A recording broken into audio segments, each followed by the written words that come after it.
Hello and welcome back to the Nexus Gaming Series Storm Division. Hope you're having a great day out there. I am the Krushinator and I will be your host today, but I'm not alone. Jinxeekatt joining me on the desk. Jinxie, how you doing today? Hi, I am doing fantastic. Thanks so much. Really excited to watch some superb heroes action and get right into it because this has been, a little bit of a feud for these two teams. Big rivalry going on between these two very winning teams here in the Storm Division. Speaking of rivalry, let's jump right over to the stats screen. Let you know about tonight's matchup. Team Alexander coming in tonight 9-1 on the season, but that one loss is to Chili Mountain. Map record 26-14. Most played maps for them, Battlefield of Eternity. They're actually at 3-6 as their most played map, but they are 5-3 on Towers of Doom. Most played heroes for them, 10-5 on Cassia, 9-6 on Diablo, 8-5 on Hanzo. Looking over at Chili Mountain, they come into tonight 8-2, 26-12 on the map record. Best maps for them, Infernal Shrines at 6-2, Battlefield of Eternity 5-2. Best heroes for them, also Cassia 9-4, Diablo 8-5, and Greymane at 7-5. So very similar heroes coming on out here, Jinxie. Looks like the draft's getting going. So let's jump over to the maps for a moment. And just remind everyone, or tell everyone, what the state of the series is. Map bans, Infernal Shrines, Dragonshire, Cursed Hollow, and Alterac Pass, and it will actually be Battlefield of Eternity for game number 1. You better jump into this draft because they're going in straight away here. Right out the gate, you can see pretty standard for Team Alexander getting rid of the Garrosh here. I wouldn't be surprised to see the Chromie or the Ana taken away. And then, of course, nobody gets to play the Cassia right now. They're just going to go ahead and remove her. Too powerful, very strong on the map, so it makes sense. There's the Ana. There's that Ana ban, very set in the meta here in the Storm Division. They've had a whole lot of games against one another, and it's become clear who's risen to the top in terms of the hero pools. As we're looking at the second ban here from Chili Mountain. Interesting to see if the Diablo ban comes out. It is very highly sought after from both of our teams, but like you said, Chromie's kind of a force. There it is. Good call there, Jinxie. Well, thank you. I've seen these guys a couple of times here. Now, like you said, we could be seeing the Diablo is really strong on the map. Otherwise, Diva and Gazlowe are still available. And it's actually going to be the Stukov for Hyde, which I guess makes sense. He is, number one player killer Stukov. Absolutely. Stukov extremely impactful here at the highest end levels of play. And having that silence is just so helpful. These players are so good with their medallion timings, and you can't press that button when you're silenced. Kairu from Running Wild actually brought that up to me the other day, and I was like, that's so smart. It makes a lot of sense, but we're seeing, more of the Brightwing with the Hush and the Polymorph, as we're actually going to see Deckard and Sylvanas come out here first, another hero who has a big silence. So not being able to hit that critical medallion can, really turn things from bad to worse. Prioritizing the silence are both of our teams. Interesting Deckard pick here. You can't always dictate where the fights are going to happen on Battlefield, but if you can delay long enough, you can get those potions down. So we see Gondar going to grab the Rainer, and Spell going to be playing Muradin. Now, Muradin, we do see on Battlefield of Eternity sometimes because of that sledgehammer value. Do you see Spell on Muradin a bit here, Jinxie? I haven't seen a whole lot of Spell's Muradin. I'm interested to see why he took it, since the Diablo is still available. But like you said, the Sledgehammer going to be pretty helpful moving forward, especially with that Rainer pickup. That's a lot of race. It is a lot of race coming on out here from Team Alexander. Muradin a little bit more unwieldy as a tank in the current meta. No point-and-click abilities other than Haymaker, of course, though. Right. Not necessarily the most meta pick, but if you're looking to displace someone, Muradin can jump right past you, Haymaker you back, you land in a silence pool. Could work out, though I'm expecting Avatar for sure. Chili Mountain, there's that Diablo from Tremor, and oh my goodness, it's Deathwing from Xenaris. I love this. First and foremost, I should say, I didn't know I needed the Silence Haymaker combo until you just said it, but now that that's, been put in my brain, fingers crossed, probably won't see it. But I think the Deathwing is still very smart here. Still the opportunities to pick up a couple of counters to it, but then you have to consider, you have Leoric on Battlefield of Eternity, which isn't necessarily the best, considering the best mouse up. But there it is, Mouth Ale from Nacho Jin, tried and true, one of his favorite most played heroes. Very, very strong on that Tychus for sure, taking a double counter, kind of a triple counter with that Rainer to the Deathwing, so Xenaris isn't going to be able to stick around for too long in these fights. Have to come in fast and hard. Infrared with the final pick here. Greymane still on the board. Seems like it might fit. What do you think here, Jinxie? I think it would be a really smart pick, gives them lots of good race, but it's actually going to be Artanis, so we're going for a triple... I wouldn't say triple bruiser, but like tanky bruiser, very thick front line. Very thick indeed. It looks like, I'm guessing Deathwing is going to be down in the bottom lane while Artanis is up in the solo. Interesting setup here for sure. Chili Mountain looking to possibly bully Team Alexander out of lane with this comp. We don't have to wonder for much longer, so we're loading up here on Battlefield of Eternity. It's Team Alexander versus Chili Mountain in game number 1. Here we go.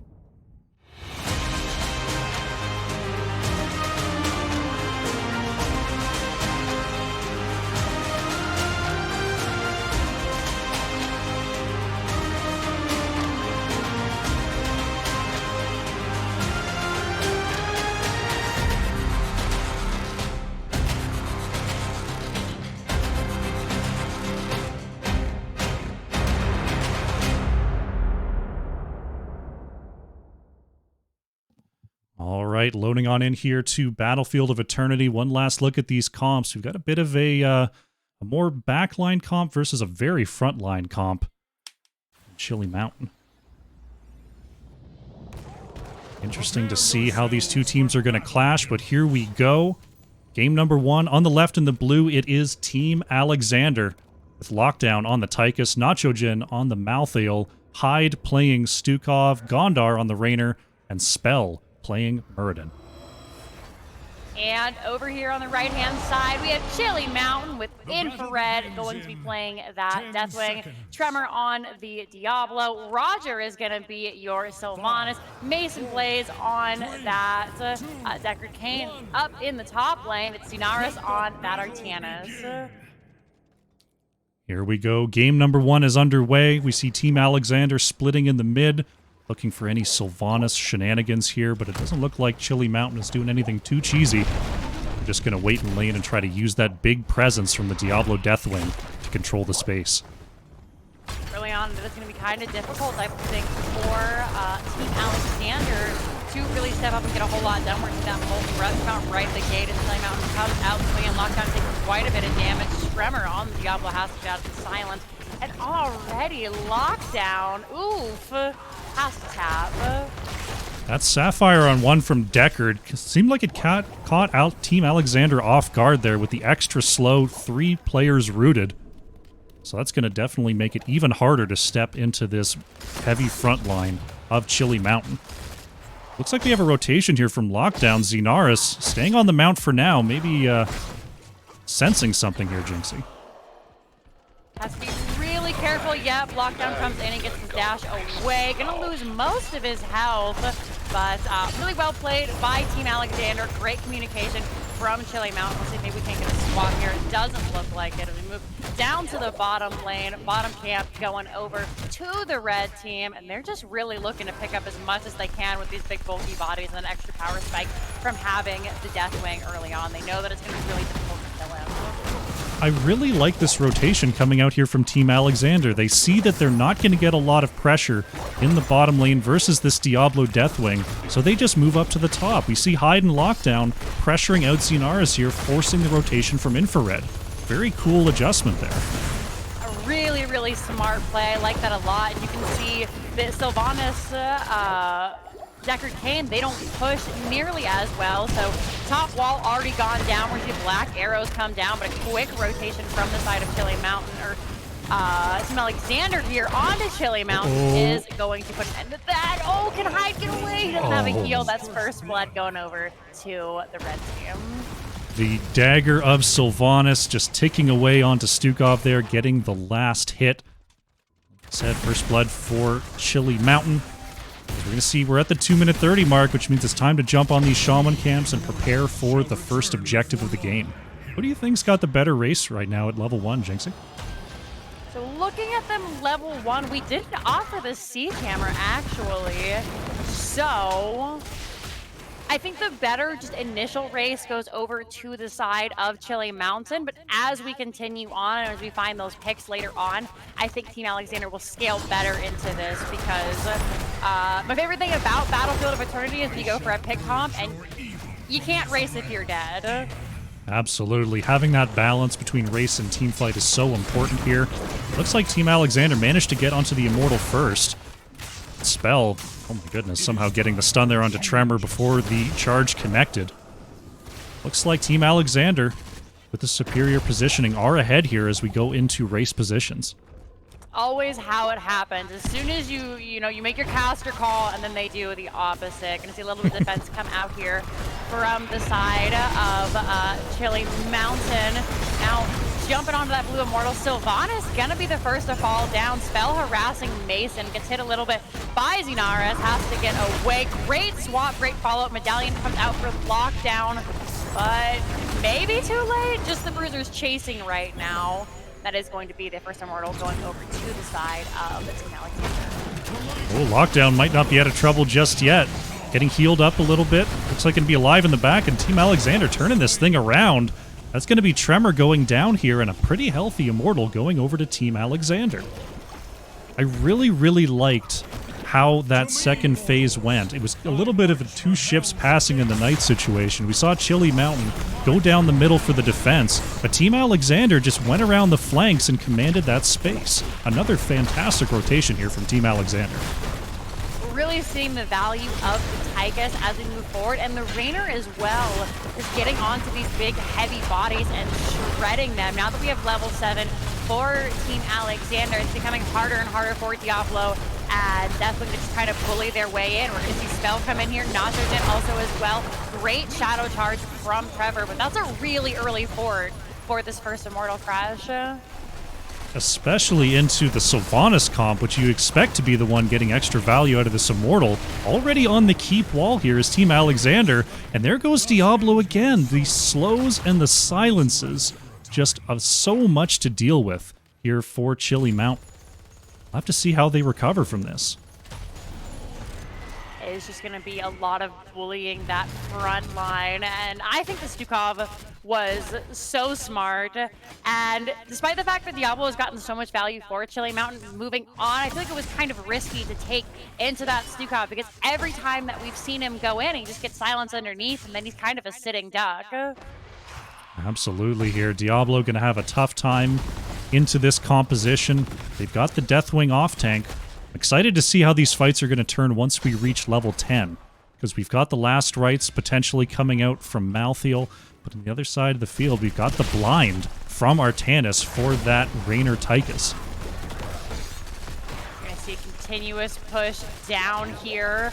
Yeah, I think Ultimates will definitely change this. Deathwing still has that Cataclysm available. We're going to see a little bit of a team fight break out here. Lockdown gets quite low, but still able to get down. Spell and Lockdown. Big swap. Great swap. I was about to say seeming very unkillable, but after that, nope, Lockdown will fall just before the Immortal. We'll be back in time to contest, but nope, very close, but no cigar. Tried to read the juke of Gondar there, couldn't quite get it. Looks like Chili Mountain going to have to back off here as level 10s have arrived. Nacho Jin moving in. Look at that silent slow once again. Just all sorts of trouble for Tremor. Diablo's going to go down here. Oh, Malthael falling as well. A little bit of a trade out. Diablo souls for the Malthael as we head into this second objective. So this is going to be a little bit more interesting now, seeing as level 10 was also hit by Chili Mountain in that fight, but most of those heroic abilities were used. We don't have the last rise, we don't have the flailing swipes, and the Banshee went down as well, but there are still 5 fresh ultimates here from the side of Chili Mountain. Another beautiful swap onto Lockdown. No one was in position. Out comes the Avatar from Spell. Gondar just chunking away at Xenaris, and nobody has used an ultimate yet. Stay Wild and Listen finally coming down. There's the APOC. The interrupt comes in with the Catapult. Cataclysm, and Team Look at Alexander that are damage. in a terrible position as 3 of them are picked off here at the early start of this Immortal. A fantastic ult stack coming out there from Chili Mountain, exactly how you draw it up. They get their 3 kills, and they're going to trigger the halftime show here. All of a sudden, Chili Mountain getting right back into this game. Oh, Looks like we have a quick pause here. Bring it back to the caster screen as these players work this out. Interesting game so far here, Jinxie. Team Alexander looking a league above in the early going, but all of a sudden, level 10 comes around, and we've got ourselves a match here.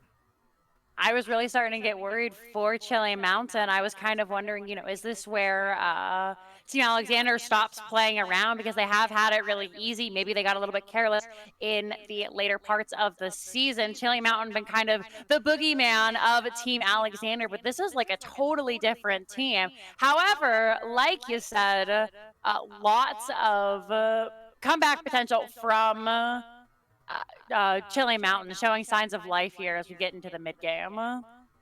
Absolutely. I'm interested to see. They finally get the opportunity. Well, I'm guessing that's they haven't got the Immortal just yet. But assuming they do get this Immortal, they do have Roger on the Sylvanas to try to get a similar amount of value in this push. Though Team Alexander did string together a few kills to get that much damage. I'm excited to see how much Chili Mountain can do with the Black Arrows. If they get it, I think it's going to be a devastating push. However, in just a couple of seconds, Team Alexander are going to be back up. And seeing as we no longer have that big 1-2-3 kill combo from the side of Chili Mountain, they're going to have to play much safer, I think, as Rainer, Tychus are just ripping apart all 3 of those big bruisers. Absolutely. That damage is only going to get worse as the game goes on here. Diablo able to about halfway through the souls right now, trying to get that health back up, but as the health goes back up, the percent damage goes up as well.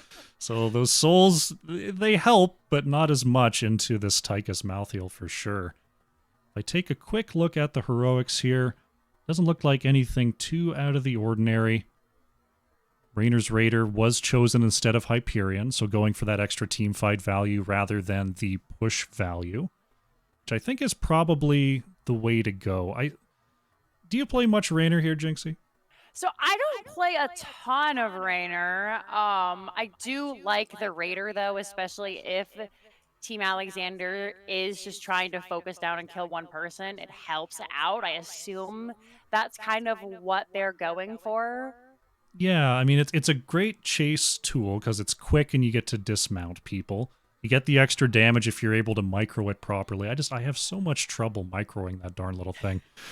I can never tell where it is on the ground. It's just, I just want to put the big moving circle out and go about my day, Yeah, I am 100% the same way. It's the same reason that I don't play Rexar.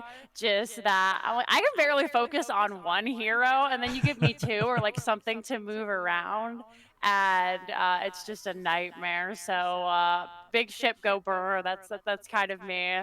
That's the way to go, I think. Yeah.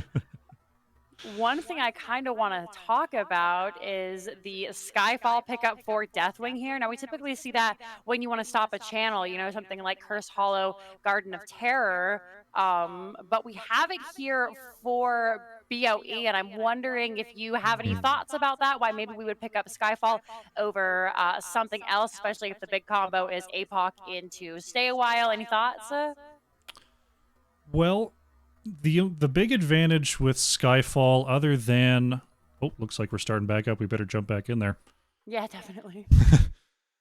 Skyfall does give Deathwing a little bit of extra healing. Not a ton, but it does give a little bit of extra healing. So it could be that Xenaris is valuing getting to the battlefield just a little bit healthier that much quicker, as opposed to the other options there on 7. I have like a level 27 Deathwing, and this is the first time that I've noticed that it heals him. So today I learned that's a really, really solid pickup there. We are going to see Chili Mountain pick up this Immortal, head to the top lane. They managed to grab the Bruiser camp as well, and this is going to look like a scary push in the top lane, Crush. There's a Shaman camp on the way there, but Sylvanas had to back. That means that Team Alexander are going to get a little bit of burn time here. Shielding is already down, but here comes Chili Mountain. They're up looking for a kill. Roger joining the crew as well, while Malthael pushes Deathwing back in the bottom lane. Xenaris, going for a little bit of a back swap on the lockdown. There's the black arrows coming out, and this is where it can get tricky for Team Alexander. Can Chili Mountain move up on this? Gonna gain back just as much ground as they lost in the bottom lane, but Xenaris is getting very, very low. Lockdown chases after him. That's a great silence, and down he goes. Beautiful stun onto Tremor. Stay wild. Listen, though, for this shutdown. APOC is good. Can they turn it around? Going for the full stack there. Lockdown having to boost away. So a bit of a counter pressure there from Team Alexander. Almost turned around 3v4 by Chili Mountain, once again showing that scary ult stack. But now the teams are reset. Also, Artanis about to return to the battlefield here. The teams are just going to go ahead, grab their XP, and try to keep that lane vision alive. Right now, it's all about what can you get on the map. These two camps are available. The soak, like you said, nobody's really looking for a fight right now unless they can pick off something that's in their favor. So maybe finding this 1v4 here will be really solid, but it does not look like Team Chili Mountain is going to take that. They're just going to try and disengage here. When Deathman comes down, there we go. There's the blind. Trevor moving on to spell here. Xenaris with the swap bat. Can they actually get Muradin here? So much damage going into spell. That's going to be a kill for Chili Mountain. Gondar and Hyde trying to stay away from the walls. Make sure Diablo doesn't get that pin. Nice juke there by Hyde, but Infrared isn't done. Cataclysm right over the top. Bellowing Roar going to push Nacho Jin off to the left. Overall, successful retreat here for Team Alexander, though they do lose their tank. What were we saying about not fighting there? I'm surprised that broke out there, Jinxie. I thought for sure that Chili Mountain were just going to back out, you know, just let them get the free clear, but they saw the advantage, they took it, they ended up getting spell, and now they will have the advantage for picking up this early positioning on the Immortal. Nice blind there from Artanis, buying a little bit of time here. Spell just relentless, jumping straight into Xenaris and Roger here. Tremor once again being targeted. Mason Blaze trying to peel away. Oh, the last rites is going to be just enough. Diablo trying to pair that Apocalypse, but will have those souls reset again. Team Alexander just relentless in their aggression. That's definitely something Muradin can do that other tanks can't here, Jinxie. Is really helpful to get in and out. Are going to see the Immortal once again actually go over to Team Alexander. They managed to find it here in this second half. There's gonna be spell going down once again, though. Can they get a kill and deny this push? It looks like just spell going down. So not necessarily the worst thing happening. Spell just jumping in with impunity all game long here. Only been punished twice for it. But every advantage Team Alexander can get, they are going for, as they're now pushing down this top fort. Infrared going down to half health as Odin pushing into this top keep wall. Can the defense hold here? Is going to be a tough one with the Odin out. The frontliners are going to have to stay back, which is really hard. We're going to see Infrared get even lower on that last armor plate. Immortal still looking very healthy. A beautiful silence shuts down anything from stepping up into him. It looks like happy with the wall, though. Team Alexander are just going to go ahead back up here, and that does give Chili Mountain some respite as they manage to clear it before taking too much keep damage. The just pure aggression here from Team Alexander with that consistent sustain out of Raynor and Tychus, and Spell just unafraid of anything. Chili Mountain a little bit on the back foot here, though when they've been able to turn these team fights, they've been able to turn them very, very well. I think if Chili Mountain can dictate the engages, they have a great, great chance here in this game. It's still anyone's T1's game. It's been a couple of rough back and forth. They've managed to find the picks. They've shown we can blow up your front line too. And having the Malthael really helps because he does a lot of percent damage, but that is a very squishy front line. So if that Murden goes down, then Team Alexander just kind of have to retreat. Looks like we might be seeing another team fight here. There is no fort. Chili Mountain has to back up quickly. Out comes the Will of the Forsaken from Sylvanas, and that is a pretty gnarly cooldown to burn before well, it's a while to the objective, but that does seed over this bottom camp and allow them to get a little bit extra push here. It's like Team Alexander moving in aggressively. Deathwing seen in the top lane trying to clear away this camp. Are we going to see a rotation up to Deathwing as the Immortals are spawning here in a few seconds? Both teams have already taken their Shamans. So it looks like the teams will just rotate around, clear out these lanes, and prepare for the next Immortal phase.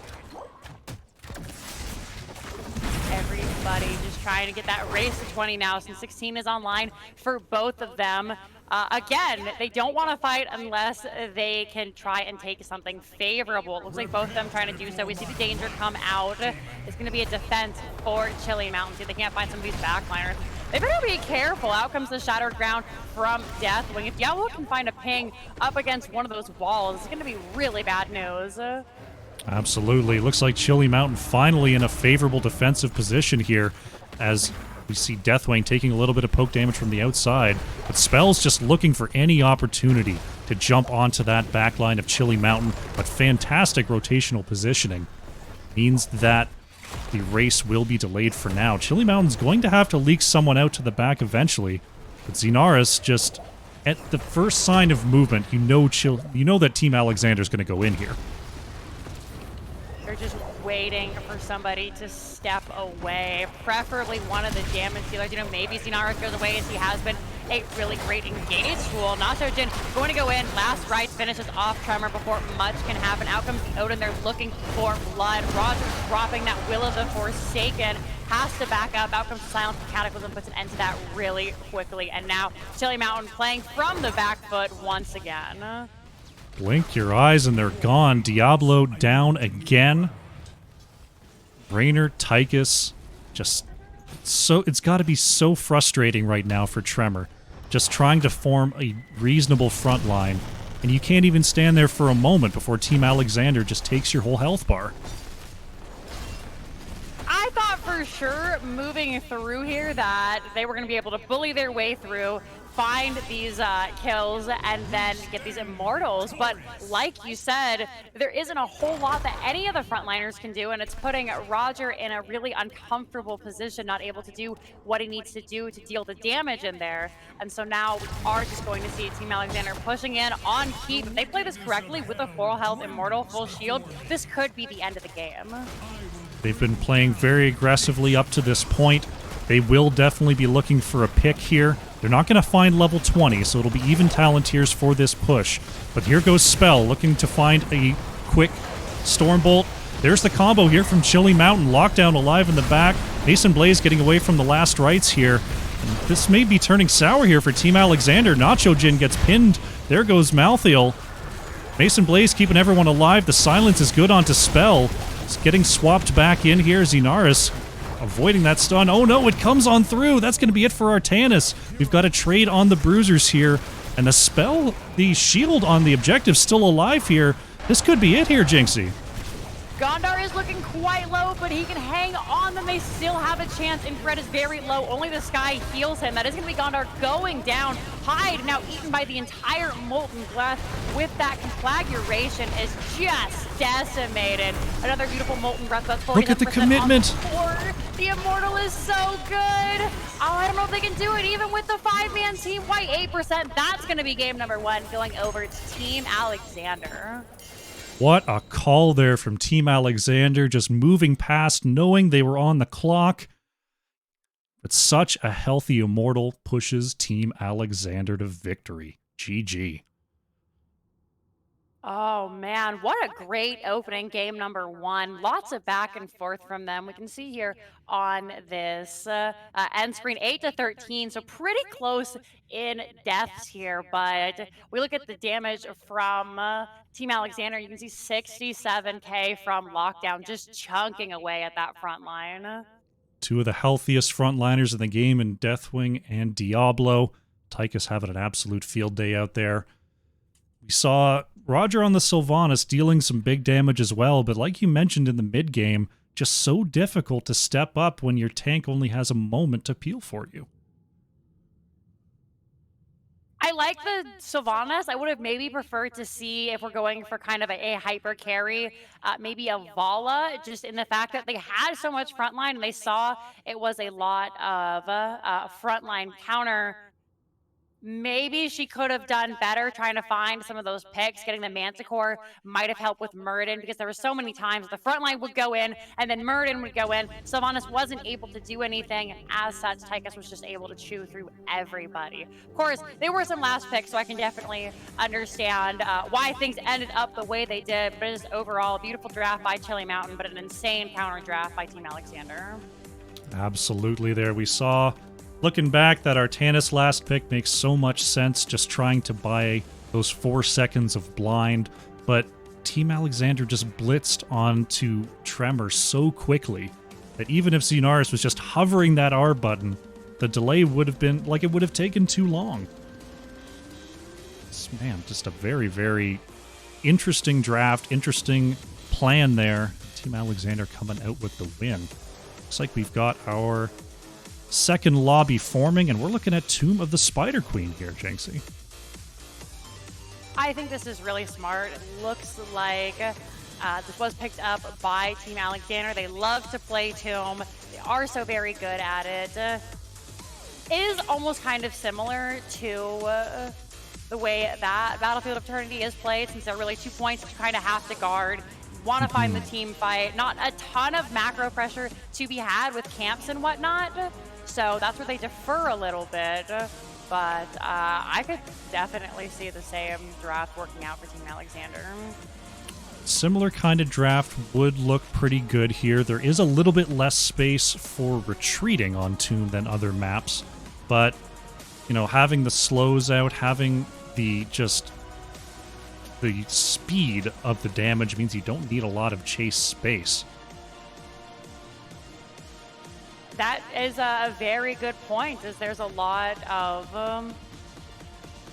okay. I was like, Chili Mountain first pick, is that not correct? I'm just looking at the chat here, but yeah, you got to get those kills quick. Otherwise, the lanes are basically there. I mean, it's one of the few maps that sometimes you can kill somebody before their first talent even comes out yet.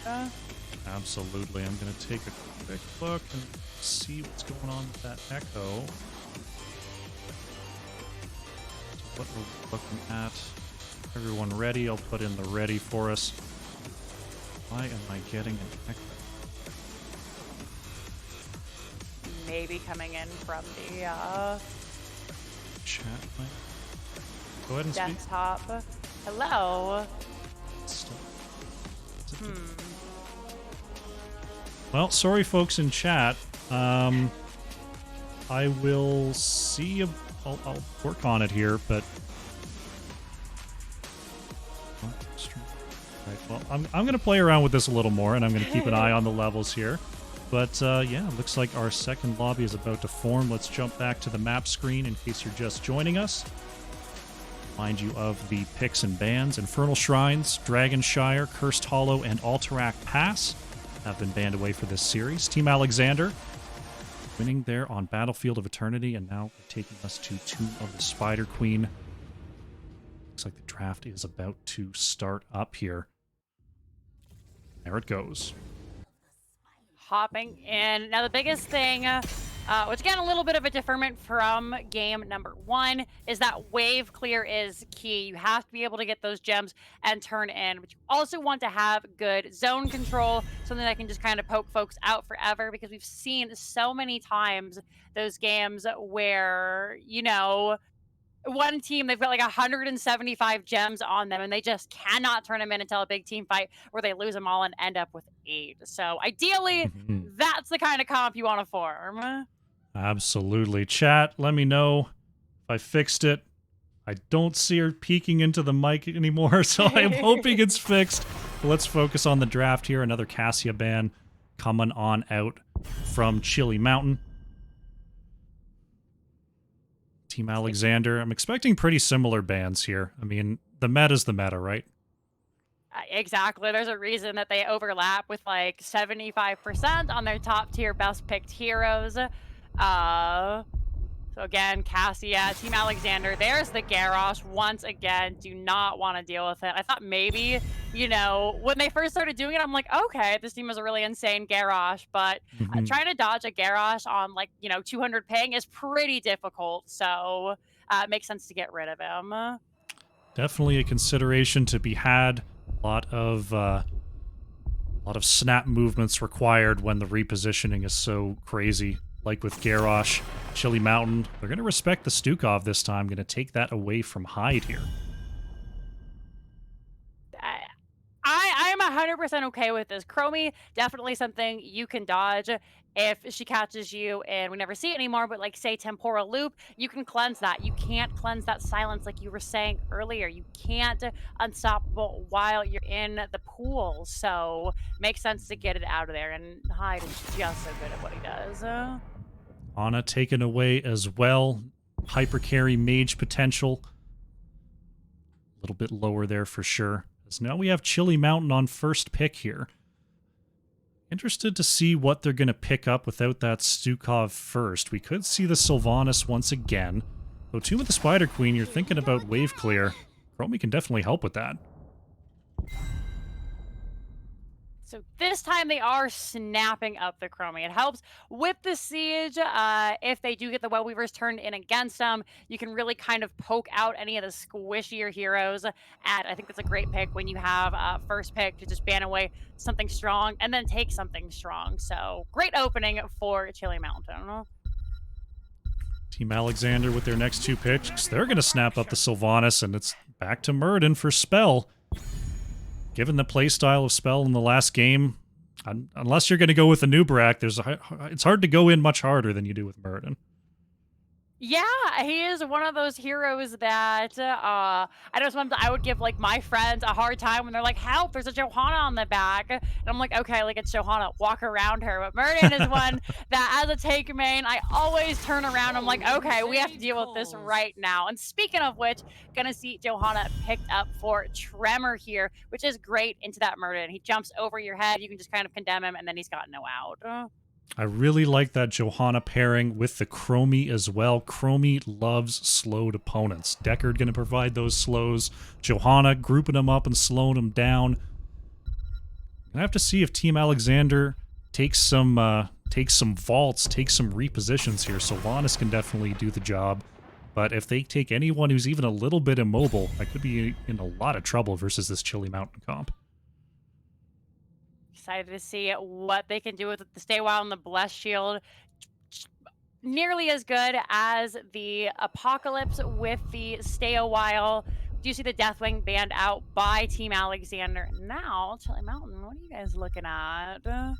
So if you're Chromie, Deckard, Johanna, they're going to ban away Malthael, interestingly enough. With Johanna picked and Deathwing off the board, it could be they're thinking about another sort of triple frontline set up in front of this Chromie.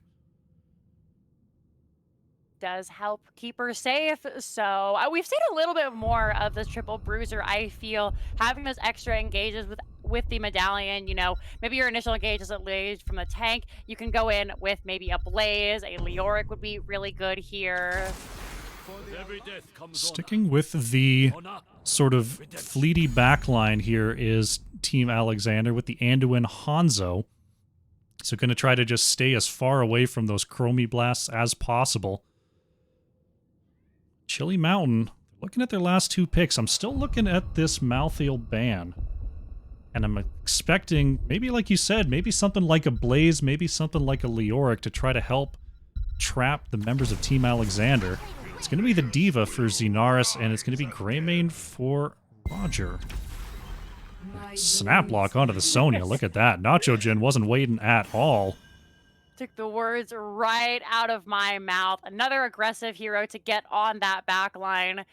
Chromie is going to have to watch her positioning here. This is a very different team comp for the side of Team Alexander. Going for a little bit more poke with the Hanzo, the safety with the Anduin. I'm really digging it.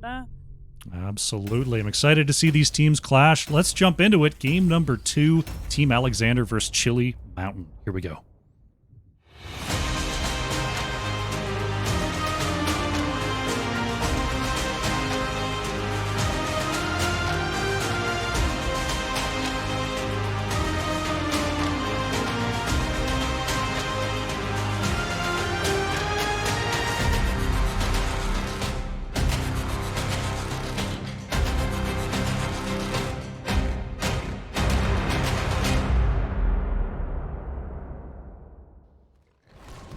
Alrighty, loading on in here to game number 2. Once again, on the left in the blue, we have Team Alexander. Lockdown on the Sylvanas, Gondar playing Hanzo, Spell on the Muradin, Nacho Jin playing Sonya, and Hyde is on the Anduin. And over here on the right-hand side, we have Chili Mountain with Infrared going to be the Chromie this time round. Mason Blaze once again on that Deckard Cain. Roger on the Greymane. Tremor is going to be your Johanna, and then Xenaris on the Diva. 3, 2, 1. Here we go. Game number 2 on Tomb of the Spider Queen is underway. You see that Sapphire for the Deckard once again, just trying to trap the members of Team Alexander in those roots. Try to help out all this Chromie damage from Infrared. It's looking like a scatter arrow build from Hanzo here. Not the build I normally see out of Hanzo. What do you think Hanzo's going to be getting out of this scatter arrow build here, Jinxie?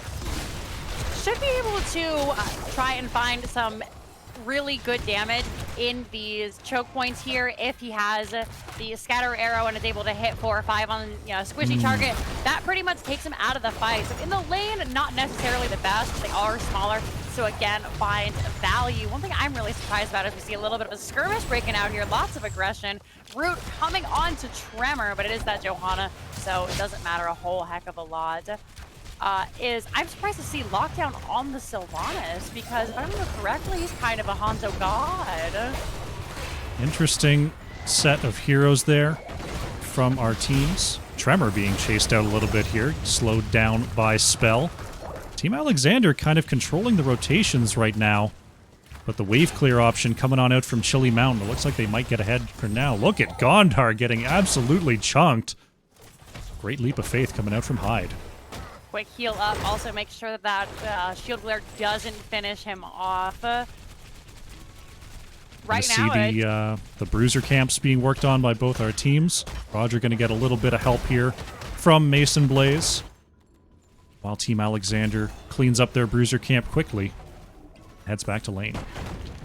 Now Sylvanas go down here to the bottom camp, get a little bit of an XP lead, and then, of course, having that extra push in the bottom lane for your off lane there. We see Xenaris is in the middle lane, so we'll have to rotate down, clear that out. Meanwhile, Spell just trying to survive and pick up these gems. It is really difficult as a solo lane Muradin right now to try and find some of that soak, find those gems. It's just going to play safe for now. Team Alexander picking up that extra camp in the bottom lane, going to force out some kind of rotation here from Chili Mountain, or else Nacho Jin and Lockdown. They're just going to take this wall. Looks like Mason Blaze is trying to come around the outside, but Spell, keeping Chili Mountain busy in the mid lane, is going to enable this bottom lane push. Already we're seeing one tower go down. Xenaris loses the mech, but Chili Mountain has arrived. So Lockdown and Nacho Jin running 2 different ways. We are going to see that Time Walker's Pursuit come out, try and get a bit on Lockdown. They don't find him though. Now he spot himself the trip back to base. Not free this time. Had to heart them out himself. Sylvanas going to reset a little bit there. Both teams approaching that 50 gem mark. Now that first turn in here on Tomb of the Spider Queen can sometimes be a little bit of a trap, because if you can set up your opponent for a double turn in afterwards, you could be at a disadvantage. Do you think these teams are going to hold their gems a little bit longer, or do you think they're going to go straight for that 50 gem turn in here? Ideally, you want to try and find a pick, or maybe get level 10, try and find some kind of advantage before you turn in for the first time, seeing as early web weavers aren't necessarily the most valuable. So I would like to see them hold off until something more favorable comes for one of the teams, but sometimes it's better just to get the lanes pushing. So hoping for Holden. Maybe not. We'll see what the strategy is from our 2 teams. The longer you hold on to those gems, the longer you can drop them on the ground. But we'll have to see who can hold out the most. Oh, look at that. Sonya actually taken out by towers, trying to get the dive onto Xenaris. Nice positioning there from Chili Mountain. This could be the advantage they're looking for. Xenaris turning in 23 in the bottom lane. Just a couple of gems away. It's all about defense now from Team Alexander. You're going to see Roger not able to turn in here. Trenner in kind of the same boat. They bought time for Sonya to get back. We're going to see finally Mason Blaze able to turn in. They've lost their man advantage. Early on, you can typically expect that, though. Death timers are very short. Team Alexander delaying for just long enough to get back to full strength. We'll have to see what the push looks like. We've got Greymane available here for Chili Mountain as, Lockdown taking some big infrared damage. But able to use the Haunting Wave to get away. Red Web Weavers gonna hit the lane here. Gondar could be in some trouble here. Caught by Tremor. There's Infrared throwing out the Sandblasts. Hyde trying to get the save onto Hanzo. Looks like Gondar is gonna get away. Spell almost jumping into that Web Wave, but manages to survive. Oh, great job by Team Alexander. The disengage, absolutely unreal. Fantastic healing from Hyde, one of the best supports in the world right now. Meanwhile, though, two other lanes full of Web Weavers are going to get those front towers. Should maybe look to see if we can't grab the fort here as they push in hard mid lane. Spell looking for Roger in the backline. The Stormbolt is not going to land here. Nacho Jin angling for an engage as well. Team Alexander preserving all of their structures, getting ready for a turn-in of their own. Not a whole lot gained from those Web Weavers. A little bit of damage in the mid lane. That is the end. So now we do have the advantage of Team Alexander having nearly 2 full turn-ins on them. But D.Va, Chromie, Deckard, all very good at kind of gatekeeping these turn-in points. So we'll see if Team Alexander is able to do that, or if they're just going to kind of have that issue I was talking about earlier, where they just end up with 700 gems and no way to turn them in. Absolutely. Looks like Tremor is delaying the turn-in of Hyde here, but Team Alexander have found their 10s. It's not going to be too much that Chili Mountain can do until they have 10s of their own. Here it comes. Gondar with 20. Gonna get stalled out by Chromie once.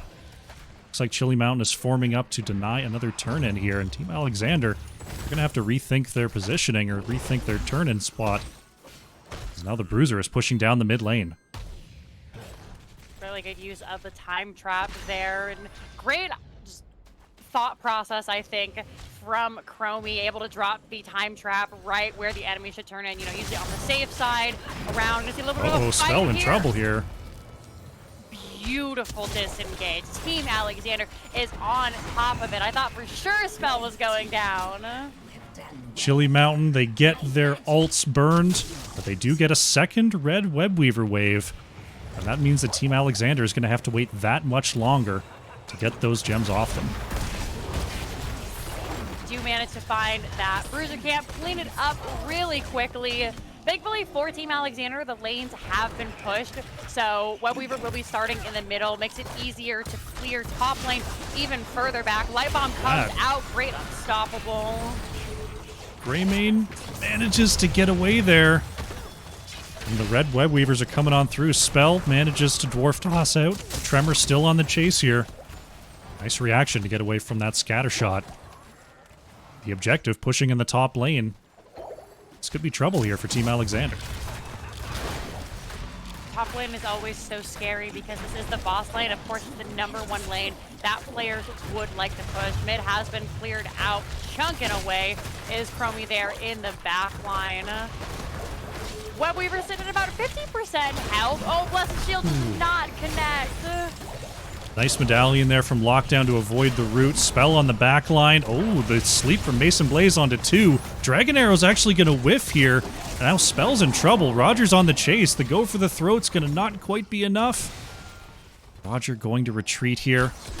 It's the pressure from Team Alexander on the back line. Might have been a little bit too much for Roger there on the retreat. I was just blown away by the absolute gall of Roger retreating through the entire team, and everyone just kind of like respect nodding each other. Okay, we burned our ult, you burned your ult, nobody dies, we're just gonna step back, try and recenter ourselves and come back in for something else. Now, we only have 28 gems on the side of Chili Mountain here, so they won't be able to turn in for quite some time. We have 101 on the side of Team Alexander. They also have 26 turned in, so we could be looking for that back-to-back web weaver phase that you were talking about, if they're able to actually get these gems in. The longer they hold them, the more dangerous it gets. Chili Mountain haven't been able to turn a big team fight yet. Oh, Gondar manages to get a big pile of gems in. So Hanzo a little bit safer going into this blue web weaver phase. Finally able to step up. We'll see if they opt to push top lane, seeing as it is pushed out very far in favor of Chili Mountain, or if they're just going to look for mid lane. Even bottom has shown risen in priority to help that solo lane get the advantage over your opponent. Looks like Nacho Jin staying bottom, the rest of them headed mid. Team Alexander moving on in here. Nice reposition from Roger to get away from the gank of Spell. Trying to use that wall to clear away the objective safely. Oh, Lockdown in some trouble here. Inside the slowing sands with 43 gems. Luckily manages to escape as the web weaver falls. Now we're going to be migrating up to the top lane. Can Chili Mountain turn this into a kill? Or are they settling for the defense? Managed to clear the wave now, so Webby taking both of those tower shots is going down rather quickly, and it looks like one tower is all they're going to be able to find. Back it up, look to see if they can't find something here in the mid lane, as all 5 members have rotated. Team Alexander not going to get loose by him. Team Alexander positioning aggressively here. Spell going to hit the Stormbolt, but will use the Dwarf Toss to get away. Right now, Sylvanas, 49 gems in hand. Almost a solo turn-in available for Lockdown. It's Nacho Jin with 37 in the bottom lane, sneaking that siege camp. Both of these players are going to be Oh, really Sylvanas being pushed onto. Lockdown gets pulled away. It's gonna be just enough. The Banshees save the day. A great leap of faith. Outcomes to stay wild. Listen, Gondar, another big chunk, but Hyde with a great light bomb. Outcomes to follow up from the Dragon Arrow. Hyde, he's trying to get away. Spell chunking out in the Avatar. He tries to find Tremor, but a great medallion shuts it down. Condemn gonna finish it off as nothing is gained from either teams. Everyone hits their R's and backs out once again. Tremor even managing... Oh, only stopped one of those turn-ins. That's a big one. Lockdown dropping off 49 there for Team Alexander. Just watching these teams move back and forth, know exactly the limits of how far they can go and how far they're able to move back is just... It's poetry in motion here, Jinxie. I couldn't agree more, Crush. Every single time I'm like, that's it. They're dead. Hyde seems to show up, saves the day. Not gonna find him this time. A spell does finally go down. No more leap of faith available. Nacho Jin uses the medallion. Is it enough? It does not get caught the root. Ciaris on the chase. Gondar could go... Oh my goodness, that's so many gems. Hyde trying to move in to pick up some of them, but so many fall. Oh no, 53 gems lost there by Team Alexander. Now, they went from having 2 turn-ins to just 1. They can get 1 if Anduin can turn in. Having that 4-man kill, immediately Chili Mountain is gonna start the boss. They come back defiantly in this second game here. It was looking a little bit shaky, but now they are standing tall. Those 16 advantages gonna have this boss, and they also have turn-in here too, Crush. Absolutely. They're able to get the next turn in. They're trying to layer this bruiser camp along with it, just getting every single advantage that they could. That was a super surprising triple kill. I figured they might get Nacho Jin. The rest would pick up the gems and retreat, but what an engage from Chili Mountain. And they're just going to stack the map here and try to go for keeps. Finally getting that web weaver phase. Boss losing 25% of its health before they're able to push with it. Nacho Jin better be careful. Gets stunned out, and that could be his death. Rip. Blessed shield just in case, but that's Nacho Jin down. That's a big problem here for Team Alexander. As the web weavers are coming on the back of this, the mid lane already pushed in with this bruiser camp. Chili Mountain, they might get 2 keeps out of this one. They are looking so strong right now. Everybody pushing up. Much of the wave clear is 20 seconds out as Nacho Jin is no longer with them. are going to see a little bit of damage. The boss finally being taken down there, but the slowing stance making it so hard to step up. But D.Va pushing with the other web weaver. And you're right, Crush. What are they going to defend? Which do they value more? And can they even save it?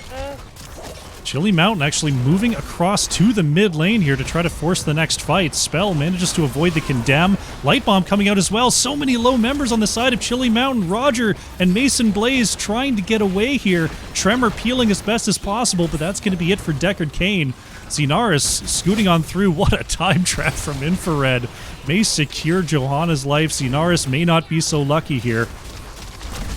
That's going to be it for D.Va. Tremor going to move in and grab those gems. I think that could have been a lot worse than it was there. Big shout out to Infrared with the time trap peels. Oh man, I 100% Crush. They did have the web weaver pushing in the bottom lane as that happened. Only one keep going down this time, but without the time trap from Infrared, I thought for sure this was going to be a 5-man team wipe. Worst was going to come out. They're really lucky. Only Deckard and D.Va went down in that fight. Team Alexander trying to get their turn in here. Looks like Hyde going to get the gems. Just try to help reset their lanes. Good split push for now to make sure those web weavers move right up to the fort walls. We're looking at 6 structures to 2 here. It's a long road to 20 for Team Alexander. They do finally have that 15.5-minute web weaver. They do scale. I suspect this fort will go down in the bottom. Nacho Jin and Lockdown already pushing it away with the black arrow. Should be up for when they head to keep.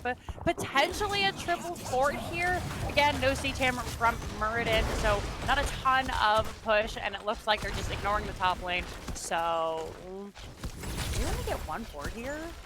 Good top lane defense there from Chili Mountain. Level 20 has arrived, so Team Alexander have to be wary of that. Looks like they're not going to commit to this mid fort. D.Va going to clear out that bottom lane push. Team Alexander rotating to the top to try to pick up a cheap fort kill. But the clear is too fast, and it's just the one fort with this web weaver wave. It's going to be really demoralizing for Team Alexander. I was hoping to see that they'd get more from it. But the control of Chili Mountain has just been so devastating. Huge engage. Johanna absolutely eliminated there. Roger moving in to try to pick up those gems. 70 on Greymane now. Spell wants this kill onto Roger.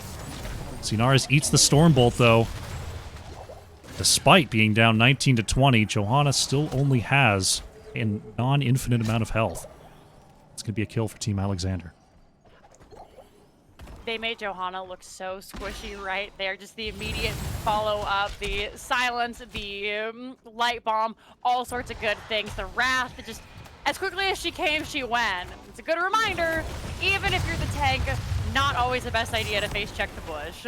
Johanna doing her best Tracer impression.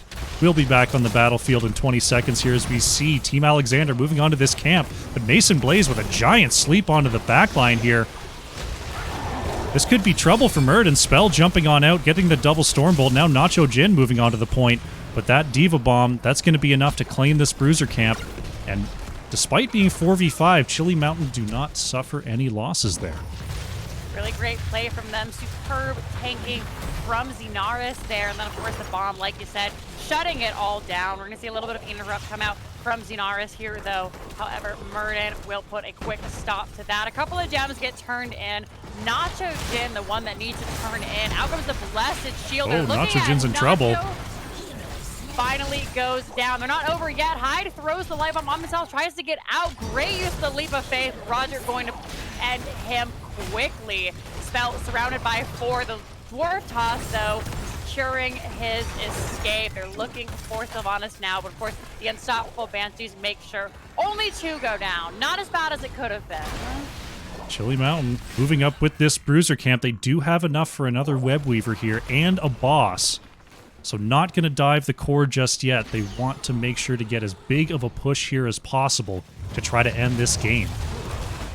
Boss going to be even more powerful than the last. It's been about 3 minutes, so quite strong now. And 2 of the best fighters of this boss, 2 of the best boss burns, have been taken out. Sylvanas, the other one. We might be looking at the end of the game, Crush. Chili Mountain just exploding onto Sylvanas there. They're going to get the boss. They're going to get the turn-in. They've got 50 seconds without Sylvanas on the battlefield. This is looking like game here, Jinxie. Middle keep is just hanging on by a thread. There is nothing in top lane. Nacho Jin is back, Gondar back, but still a 4v5 with Web Weavers, with the boss. It's gonna need a miracle to take this back here. Without that all-important silence, Team Alexander is gonna have to get creative. Spell going straight in onto Roger. They know Greymane is the key to the siege damage of Chili Mountain. Infrared managing to scoot away here. Nacho Jin spinning to win. Johanna actually going to go down here, but Sonya down as well. Hanzo taken out, and this looks like it's going to be it. Oh, a fantastic stun onto Spell. Great pull from Hyde, but it's not going to be enough, and the minions are stacking up on the core. Chili Mountain storm through to victory and even up this series 1-1. GG. Almost a reverse of the last series. They just look so dominant from the get-go, and I think Team Alexander might have been a little bit overwhelmed there. Every time they tried to go in, it was looking solid early on, but the longer the game went, the better the talents got. There's wasn't enough healing that Anduin could do to put it out. Got a couple of great light bombs, able to get that shield off, but in the end, the Greymane, the Diva, and then of course the huge burst from the Chromie, more than poor Andy could deal with. Really, really great job there from Chili Mountain, denying the hyper-aggressive Muradin play, finding the kills that they needed at exactly the right points in the game. That triple kill in the bottom lane was sort of the beginning of the end there, and Chili Mountain just never let go. We saw Gondar on the Hanzo leading the way on the hero damage with that scatter arrow build. Very nicely done. It was Infrared on the Chromie, bringing out the pain for Chili Mountain. But Greymane and Diva not far behind in that damage there, Jinxie. Was really beautifully done. We take a look here, and yeah, you can see a massive difference. Gondar was pumping it out, but then everybody else kind of falls off. You look 5-12, and I think the Greymane really helped in finishing off those kills. There were so many times that many members of Chili Mountain escaped with just like a little bit of health, and I think it might be due to the fact there wasn't a whole lot of finishing coming out unless Lockdown was going to dive in with the Banshees and try and get that. A lot of the time, that resulted in going 1-for-1 because the only escape out was used to go in. That can be a tough one for sure if you're not getting the full blow up and you're going into Sylvanas. You're just kind of hanging out, hoping everything goes well. Just didn't go that way this game. Overall, still looking strong there was Team Alexander. That was definitely not a lopsided affair. Excited to see what we're looking at for game number 3. Which team will move ahead in this series? Everybody giving it their all here. This is the match that I was hoping for. Sometimes you show up and it's just a landslide one way or the other. Wes, thank you for gifting the sub in the community. Sun is also Rise. Please enjoy your emails. Thanks so much for hanging out with us tonight. Hope everyone in chat's having a good time. I want to let you know I fixed the echo. I found the check boxes and I unchecked them. It should be okay. But let me know in chat if everything's all right. Well, got a lot of maps banned. We've got 2 picked here so far. Towers of Doom often comes up later in these series. Do you think we're going to look at that at game number 3? Do you think that's a good pick here for our game number 3? Or do you think these teams are going to save that one for a possible match winner? Oh man, it's so hard to say. Usually is about the time when we see it, simply because there is so much just back and forth. As long as you've got 1 point on the core, you're still in the game. So getting that out early, I think, would be the smart play. Looks like we have our lobby. Looking at Volskaya Foundry here for game number 3. So we saw Shrines banned away. Usually you think of Volskaya and Infernal Shrines sort of in the same breath there. Rotating objective, double soakers. So I'm interested to see how these two teams clash here, especially with the prevalence of Deckard Cain on the side of Chili Mountain. This is kind of the Deckard Cain map. So I'm interested to see, does Ana make it through in favor of a Deckard ban?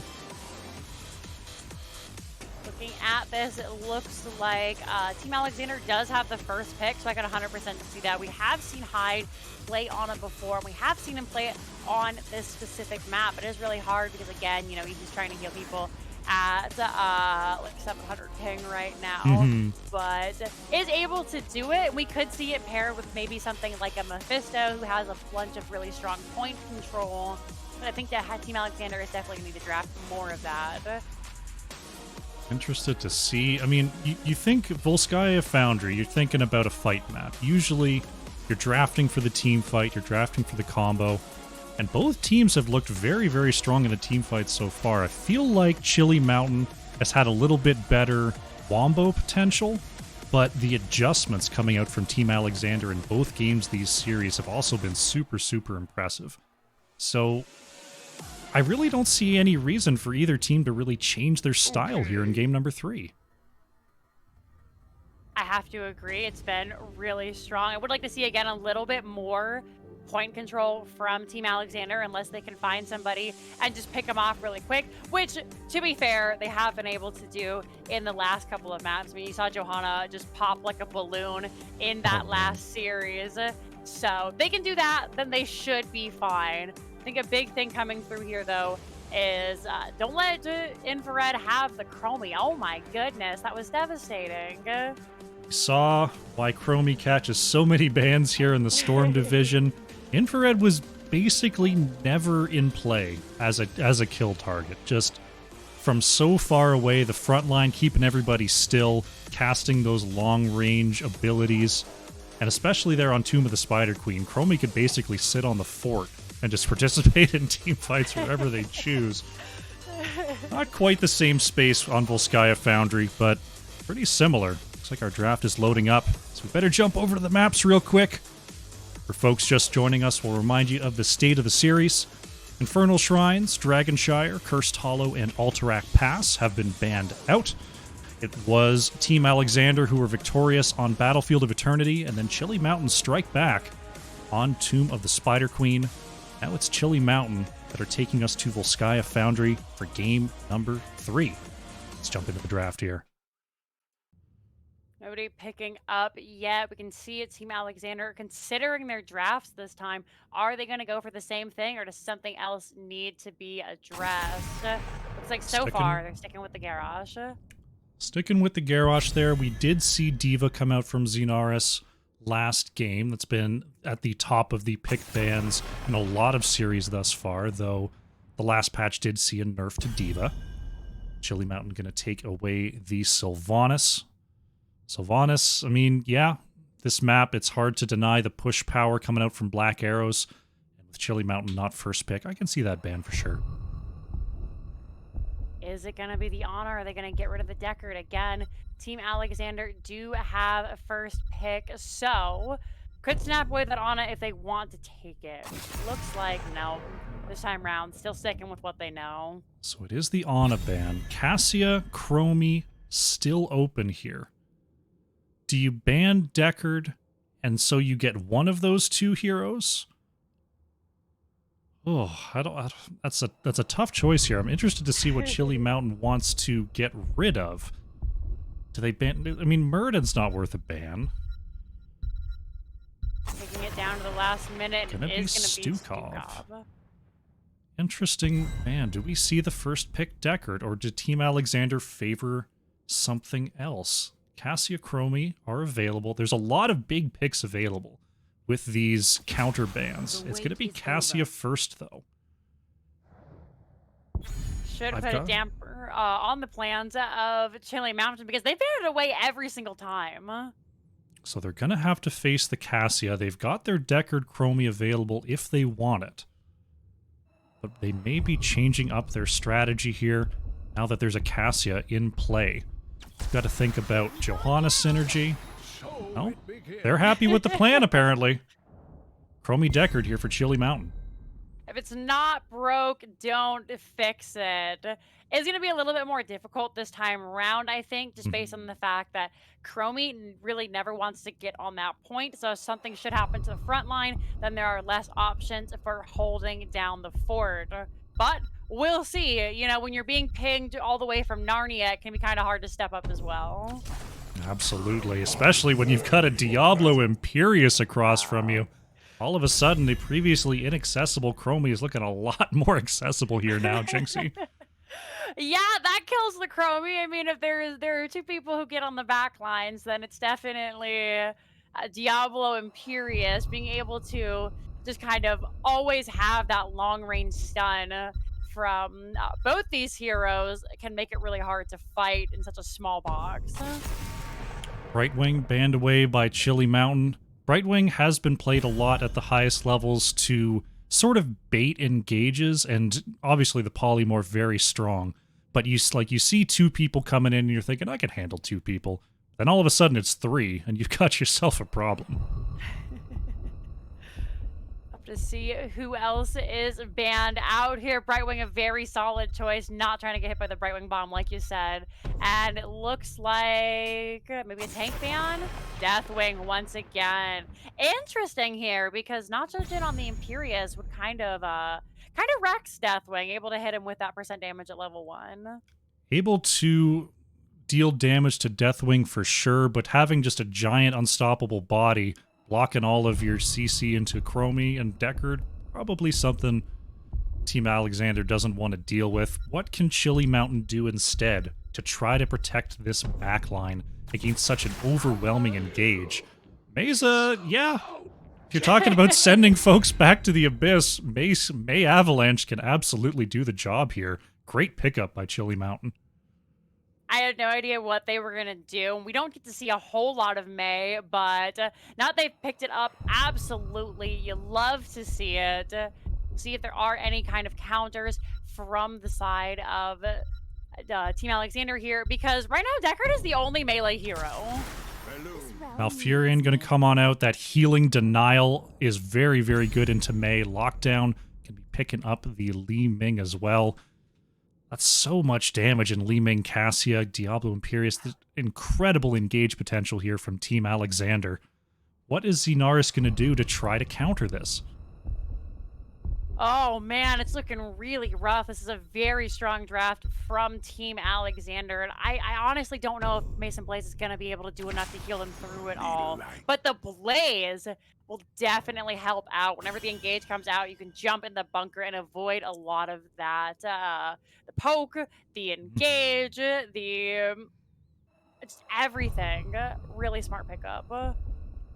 Fantastic offensive tools on the side of Team Alexander.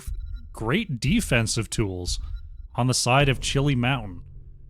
Can they catch the flaming fireball of rage coming in from Team Alexander here? Let's find out. Here we go.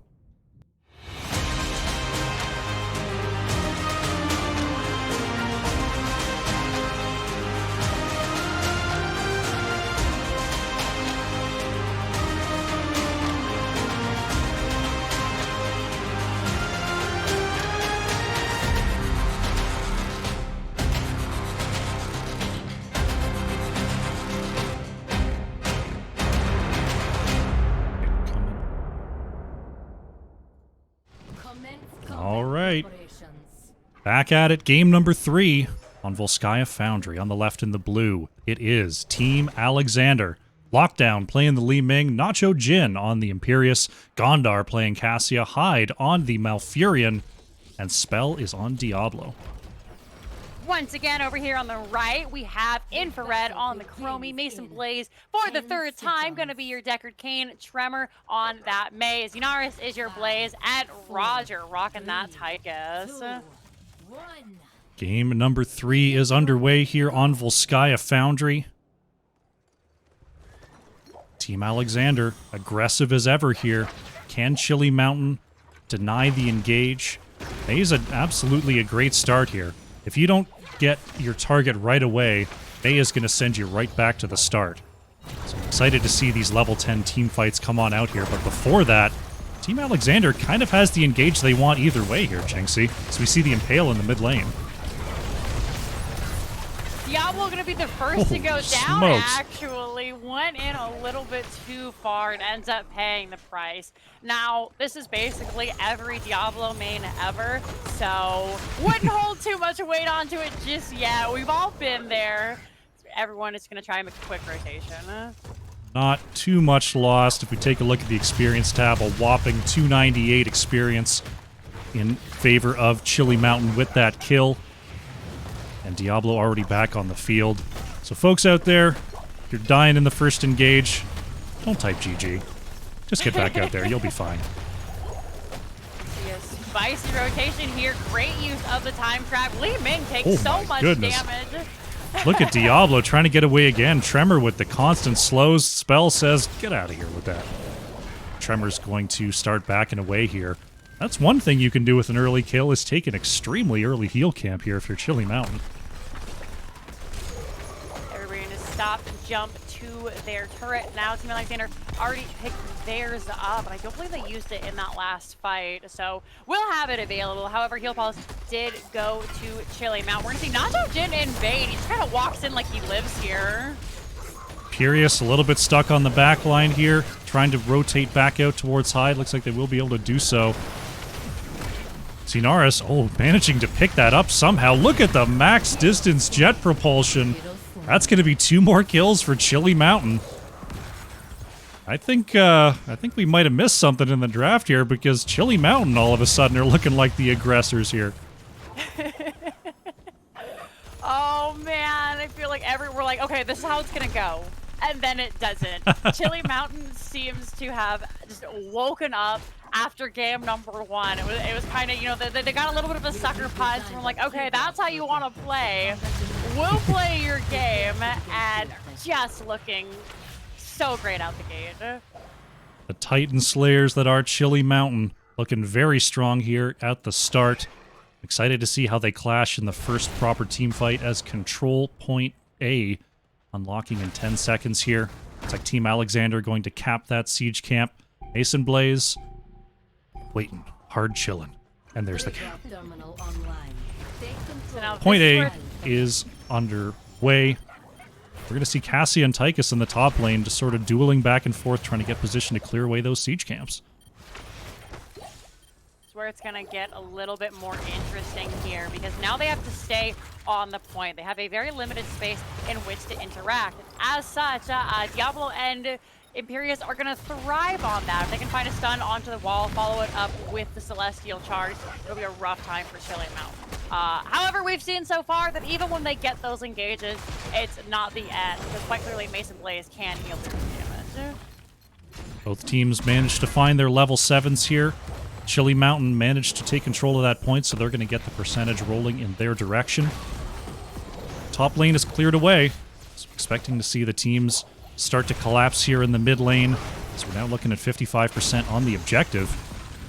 Spell maintaining position there. Zinaris actually having some trouble versus Nacho Jin down here. Mason Blaze throwing out those potions to try to help out. Now Gondar moving in on Infrared. Look at that. Gonna trade out Cassia for Chromie. Tychus went down as well. I think I missed the impetus for that engage there, Jinxie. A lot happening all at once. None of the items being used from the side of Chili Mountain. Not sure if it's panic, discipline, or they simply forgot. But not having either one of those damage dealers up right now does mean they have to cede over the point. However, only at 15%, so they will have another opportunity to come in and contest this. However, not Zinaris goes down. Zinaris pushing back versus Imperius here in the bottom lane. Both teams going to grab one more turret here and then move towards the mid for the final countdown. The tanks, once again, jockeying for position. Li Ming trying to get just a little bit more experience in the top lane. Spell getting burned out by Roger here. Managing to heal up, putting Tychus a little bit out of position. But Roger going to scoot on back. Tremor on this aggressive Mei. Just running it down towards Spell. The only thing he can really do with that Shadow Charge is use it to push somebody back and try and disengage. Both the turrets come down, and first protector of the game going over to the side of Chili Mountain. Dropping a couple of those turrets, doing the job of dissuading Team Alexander from moving on in. Team Alexander, they're going to move right onto this protector, chasing it right underneath this fort.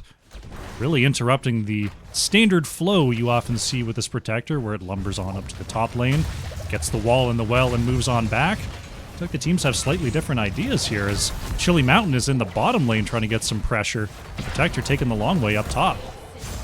Level 10 online. Valkyrie does not connect. There is the angelic armaments. Gondar looking quite low, gets the stab. Gonna try and actually not use the swords here to finish off Xenaris, who finds a stun onto Malfurion, who's caught in the root. However, Nacho Jin enough to dissuade any kind of follow-up. A little bit of a skirmish going down there in the bottom lane, checking up top. Protector just trying to use ranged abilities. Did get the well and got one of the cannon towers. So despite the unorthodox defense from Team Alexander, Chili Mountain still picking up enough with that first objective to prepare for Protector B. Both siege camps are available, as is the healing pulse here. We're going to hear the stab come out, but nothing seems to have come of it. Heal pulse, the big thing on the map right now. Chili Mountain going to start it, but here comes Spell. They have to be careful fighting around this point. Shadow Charge does not connect, and as we see Team Alexander now to back out a little bit. Tremor starting to move in here. There's Deckard getting the root onto Diablo once again. Nacho Jin with a gigantic impale. Mason Blaze forced to put out a stay a while. Looks like Chili Mountain are going to be able to retreat underneath their fort here. But we got some ults traded out. It's going to be another 60 seconds before the Wombo from Deckard is available once again. See them look to come up. It's actually Ice Wall coming out from May here. Cassia finds Deckard, but not enough. Lockdown tries to go for the combo. Out comes the Lightning Breath onto the Odin here, who has to use the dash to back out. United is very low. Angelic Armaments is up. Many ultimates burned. Out comes the Twilight, or the healing Tranquility from Malfurion as the pulse goes over. They're looking for more, but not gonna find it. Chili Mountain just getting barely away from those Shadow Charge angles. It's Mason Blaze and Infrared trying to move back here. Oh, Lockdown playing aggressively, but does not stop the back for now. They may get this mid fort though. It's Chromie and Deckard lagging a bit behind, and Team Alexander is locked on. Lots of damage coming out there. Cassia continuing to stack. Gets stunned out. That's a lot of damage. Cassia, slow motion death in the slowing sands. Great counter engage from Chili Mountain. And they're going to move across and start stealing this turret. Great turnaround there and getting some good value for their trouble. Such a rough death. It's one of those where you watch your teammate and you're like, oh no, because you know what's happening, but nothing can be done. And absolutely. No Andu in this game for the Yeet of Faith. So that was Cassia. And now look at this push in the bottom lane. Getting so much done with just one kill here is Chili Mountain. This control point B is starting to unlock in the top lane. Could they have gone too far here? Roger trying to get away from Spell. Does do it. That infested Tygus lumbering away. Nobody going down quite yet. Everything back up on the side for both teams. Gonna try and grab this turret before anybody steps up. Beautiful stun coming out. Another Valkyrie Spell on the backside. Tremor still has that healing pulse, decides not to drop it yet. There it is finally. A stay while and listen is not safe. Infrared, but Gondar going to be traded out instead. Roger is so low. Lockdown in the same boat. So far, 1 for 1.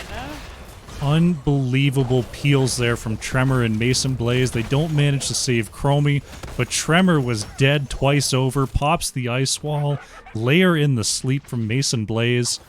They turn what could have been a quad kill into just a single. Oh man, I thought for sure, I'm like, this is it, all right. But Chili Mountain continuing to surprise us here. Chromie finally backed up. Diablo going to stand on that top point, and it looks like they're willing to trade out the early percentile for this bottom four, looking to set up for future protectors. Nacho Jin moving on to Xenaris in the mid lane here. Not going to commit though. Infrared working on the siege camp in the meantime. Bottom fort's going to fall. Chili Mountain, I think they might have got the best of that trade here. It's Nacho Jin going to get dismounted. It impales over the wall. That just seems unfair, Jinxie. Why can Imperius just go right over terrain like that? he already kills you and then just gets away. But going to be able to survive just a smidgen longer, 75% on this Protector. So now we see Chili Mountain finally stepping up, trying to take it a little while. Looks like Chili Mountain going to control the point for the meantime as the siege camp blasts away the members of Team Alexander. The heal camp is up and available. We'll have to see if these teams want to angle towards that. So if they're going to do that, they're going to have to do it soon.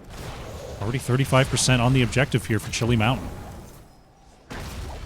Nacho Jin looking to find that Celestial Spear, unable to do so. Li Ming chunking away in the back. There it is. Out comes the Spear, but not going to be enough. The immediate follow-up of the Roots on Roots, deterring both teams here. Lockdown just lobbing in those bombs from the side, staying out of range of the members of Chili Mountain. There's the ice wall, not going to catch Gondar here, but going to try to cut off the retreat of Nacho Jin. Valkyrie into the back line. Mason Blaze manages to put down those turrets. Chili Mountain commit their items, and that's going to push back the members of Team Alexander here. Can they re-engage before the Protector goes over to the red team? 67% and climbing. They should just try to wait out the Odin here. Do find a root spell, getting so much damage out. Out comes the blizzard there. Nacho Jin is very low in the back, going to have to step back, and we might just be seeing another Protector going over. Yep, there it is. Nacho Jin and Spell. Nacho Jin re-engaging there. That's going to be a soul reset on Diablo. Gondar in trouble as well. Hyde trying their best to keep Cassie alive. But that looks like it's going to be... Oh my gosh, that didn't land. Gondar! Run! Run, Gondar! May is not going to get the catch. Somehow, Hyde keeping Cassie alive. Oh man, more health than when she started the fight. Here's Mason Blaze now.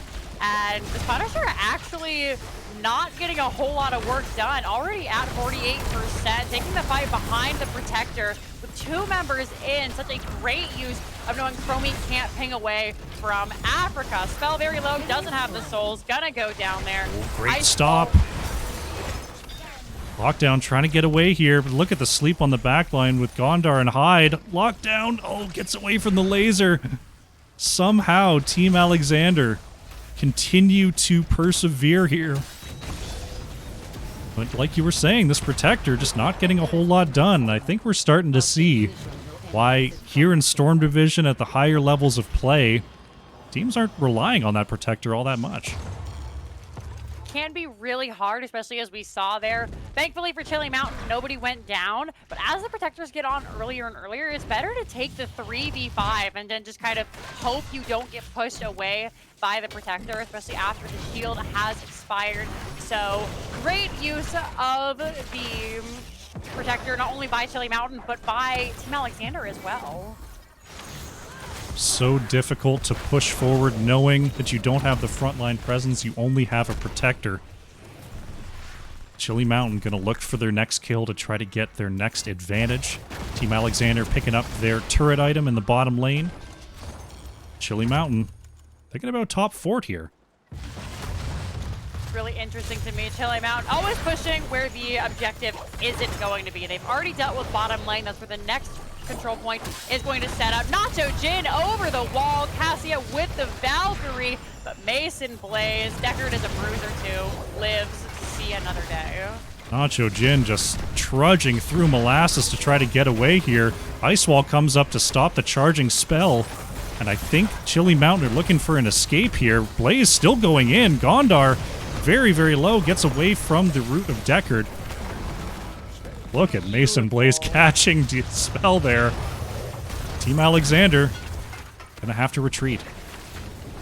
Oh, Gondar just being so bullied this game. Luckily, most of the cooldowns have been spent by Chili Mountain, so just gonna get stunned for a little bit before heading back up to do something else in the top lane, and that something else is fight over this camp. Nacho Jin in all sorts of trouble here. Pops the armament, Spell trying to ward away with that lightning breath.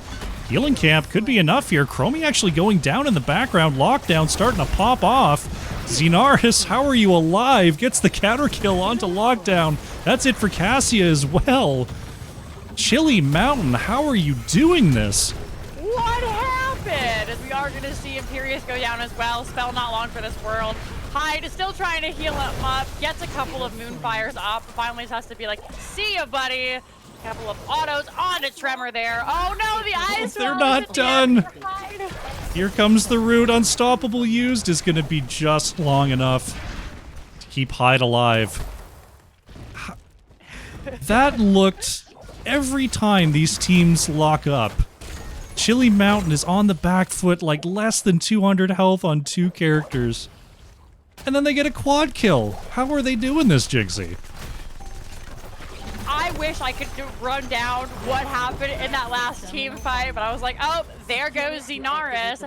And it actually ended up being Chromie going down, and I was like, all right, okay, next, but Mason Blaze. It's almost disrespectful at this point. They haven't banned out that Deckard, keeping everybody alive. They do have that Ancient Blessings, which did help out a little bit. Heraldric Staff to kind of shut some folks down. Level 20 now online for Chili Mountain, and I wouldn't be surprised if we see them take this game as well. They are looking so powerful.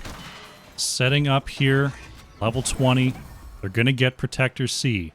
Don't have any keeps down just yet. We're going to see Team Alexander claim the heal camp here. Not going to be able to get to the bottom point just in time. It's going to be a turret steal here for Chili Mountain. And the Protector hasn't been doing a whole lot this game. What is Chili Mountain going to do with it here? We do have 3 turrets, which, you know, is basically like a build-your-own Gazlo. So could look to push this bottom lane, try and find that later keep wall. Is third Protector. We typically don't see these end as much as we used to anymore after tower changes. But, you know, essentially having 3 other heroes worth of damage in those turrets, it is going to be kind of a rough defense for Team Alexander. Chili Mountain surging right onto this keep. Have to watch for the counter engage, though, as Spell and Nacho Jin looking for any opportunity to jump onto Roger. Odin able to keep Tychus at range for now, as this keep is getting very, very low. Cassia pushed away by the Protector, just trying to use any sort of long-range damage. The laser going to come out, big red button, that's going to be the keep.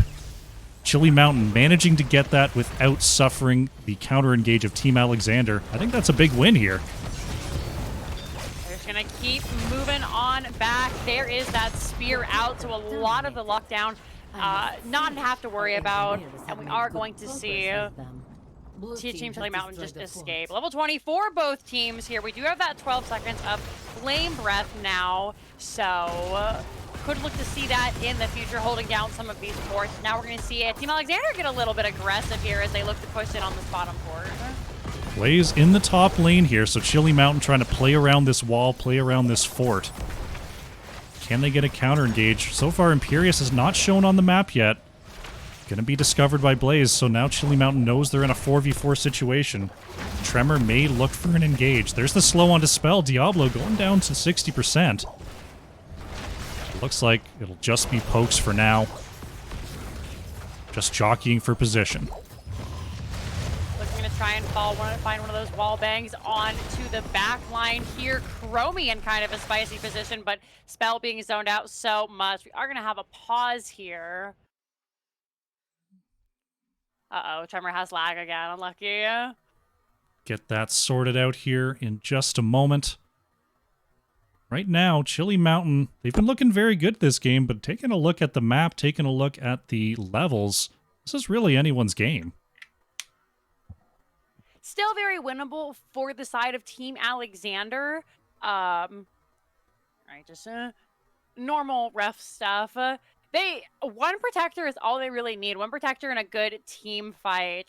One of the things that I think some of us have joked about when casting is Heroes is in kind of a weird spot right now where it doesn't matter what happened for the other 90% of the game. If you can get a severe team fight in the late game, you can just kind of win off of that. A lot of the heroes are really great at pushing. So if Team Alexander can find maybe 2 or 3 picks onto Chili Mountain, they can definitely just push down a keep and win, especially now that they've cleared out all these forts. Absolutely. They've managed to stay enough in the game on both sides that a big team fight will be the victory. They'll need more than the 1 kill for sure to get on past these keeps and go for the core, but strong siege potential on both sides. Li Ming, an absolute core burner. Cassia, just pure damage. On the other side, Tychus and Chromie aren't too bad at taking down a core themselves. So it'll be very interesting to see how these two teams position going into the second Protector A that we've got coming up here. So it looks like the teams are about ready to go. We'll hope that Wedge has everything under control. There's the R from Team Alexander. And the 3, 2, all right, we're back in. Back into the game here, continuing the 4v4 down in the bottom lane. Big Root is good. Oh, Ice Wall's committed. Diablo caught in the wall here. Tremor moving on to the back line. They want to find Lockdown and Gondar. Xenaris going to get the stun onto Spell once again. Diablo just can't move anywhere here. But here comes Nacho Jin. Team Alexander trying to turn this thing around, Jinxie. Beautiful. Sleep comes out once again. This is the respect to elderly, so the silence coming out as well. Bunker has been dropped. Tranquility for Malfurion. Lockdown very low, but chunking away. Nacho Jin looking for the spears, unable to find it so far. Everybody's pressed their R. Everyone needs to back up. Anti-seed of Chili Mountain is just so good. Just being able to clear these waves from so far away, not allow the members of Team Alexander any sort of presence near that fort. So this could be trouble. Team Alexander has done many an invade this game. Looks like they're just going to go for the heal camp instead. Tremor going to move on up there. Can the rest of the team get here? Tremor going to throw out the Blizzard. Going to force Nacho Jin back. No engage to be had, though. Chili Mountain want to make sure that's exactly the engage that they want. Trying to play this slow. Out comes the Root. They knew that wasn't very favorable for them. There wasn't really much to be gained from taking that fight. So just disengaging, trying to find this camp. Right now, having that keep down, it's really on Team Alexander to try and make things happen here. Because the more that Chili Mountain is just able to dance around them, the more that they're going to get pushed in the bottom lane. They can stall them out in the lane and just kind of let it build up. Ice Wall comes out. Oof. No connect. Actually ends up blocking Xenaris here. Nacho Jin could be in trouble here. Guessing wrong on Hyde, but there's Nacho Jin trying to get away. The armaments are burned. Cassia gets a big pull onto the back line there as Roger trying to scoot away. Somehow Nacho Jin kept alive there by Hyde. Roger in the lightning breath. Oh, Tychus now has to get away from Gondar here. The counter damage onto Spell. Diablo finally goes down. Cassia down as well. What a timeout there from Chromie. It's going to be a turn onto Lockdown. Unbelievable plays from Infrared. And Chili Mountain might be thinking about core here. It's a great deal of damage coming out. Odin is live, and that says to me they are going to try and find this. However, Imperius is the #1 player killer hero, going to try and step up, find the Odin. However, slowing stance, Root, nothing the poor Angel can do. Drops the ultimate, but that is going to be him going down. And this should be game number 3 going over to Chili Mountain. Spell moving on in there, trying to delay the damage, but there's the CC chain that Chili Mountain has been using all game long. They're going to wrap up the 5-player team wipe, and Chili Mountain go up 2-1 in this series, and they're threatening to move on to the finals. GG. Whatever Chili Mountain has been doing, they really seem to have Team Alexander's number. Every single series leading up to the last couple of weeks has just kind of been a huge prediction that, Team Alexander would take this. That was the end. GG. But Chili Mountain not only knocking Team Alexander into the lower bracket here, but now maybe knocking them out of the whole tournament. Unbelievable game there. Like you said, coming down to just one fight at the end. Nacho Jin, a little bit out of position, and Chili Mountain pick up the victory. It was Roger on the Tychus, nearly 100,000 hero damage there for Chili Mountain. That Odin just keeping them so safe throughout that game. Gondar bringing the noise as well, 80,000 hero damage there for Team Alexander. If you had to pick an X factor on the side of Chili Mountain, what do you think put them over the top there, Jinxie? I really liked picking up the Chromie once again. and the Deckard, having those two really shut down the engage of Imperius and Diablo every time they went to go in. Maybe they would find those picks that they were looking for, but they either got the front line caught, so they couldn't really follow up on whatever engage they had, or they zoned out the back line. So they were finding these beautiful stuns, comboing CC like madmen, but in the end, they just could never find the kill. Everyone escaped with so little health. That and Mason Play is just an absolute Deckard god. A great bit of drafting coming on out there from Chili Mountain. I still think that the burden of execution was on them, but they executed beautifully that game into that Diablo Imperius. Very, very well done. And Chili Mountain, they're going to take game 3. They're going to go up 2-1 in this series. That's going to put them on match point here. I gotta think it's Towers of Doom now. We're on match point. We all want to see it.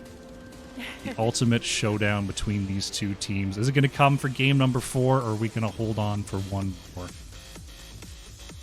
I don't know. Man. It's going to be tough. This has been really rough, and I love it because there's just so much aggression coming out from Team Alexander. They find the engages, and they look really good, but Chili Mountain's ability to just turtle and withstand so many beatdowns, and then once all the skills have been used by Team Alexander, when they go in and they find the kills, I don't feel bad for Gondar these last couple of games. Just completely bullied. Nacho Jin, Spell, you see Lockdown and Hide really never getting picked off, but then they can't do anything. They were put in such a tough position that game. Looking good throughout, holding on despite, like, you saw the kill count, it was like 4 kills to 19 or something like that. Still looking good through the end of the game. Looking to game number 4, looking to possibly your final match here in the Storm Division. Team Alexander so far has been sticking with the sort of ragtag team fight, the moving in from the edges. Do we see them possibly switch it up? Do we see them move to a wombo or a macro style?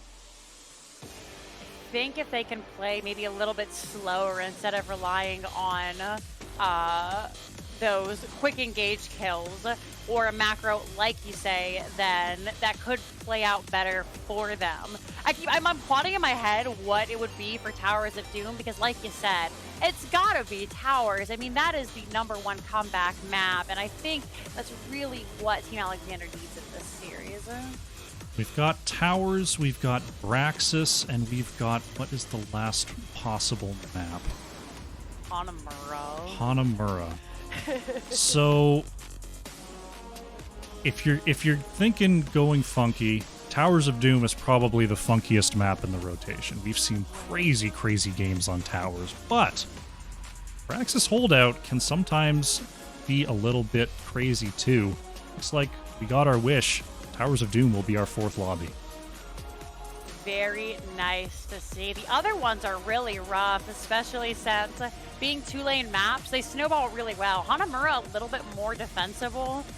However, I wouldn't hate Braxis for Team Alexander here, seeing as I do believe that Nacho Jin has been able to come out on top for the early offlane, and that's really what you need to get ahead on Braxis. Absolutely. We'll have to see. Maybe we see that in a game number 5. Looking at Towers of Doom, though. I haven't seen Team Alexander bust out a crazy comp yet. Like, earlier in this season, I saw Regen play triple healer Illidan on Towers of Doom. I don't see that coming out of Team Alexander, but there are a lot of options available. There's a lot of... You can see the Abathurs, you can see the Samuros.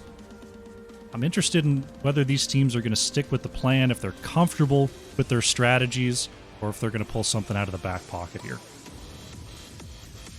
Now that you mentioned that, that's a really good point, is they'll have to reconsider their bans, seeing as some things that don't typically work on the other maps that we've seen are coming into play here.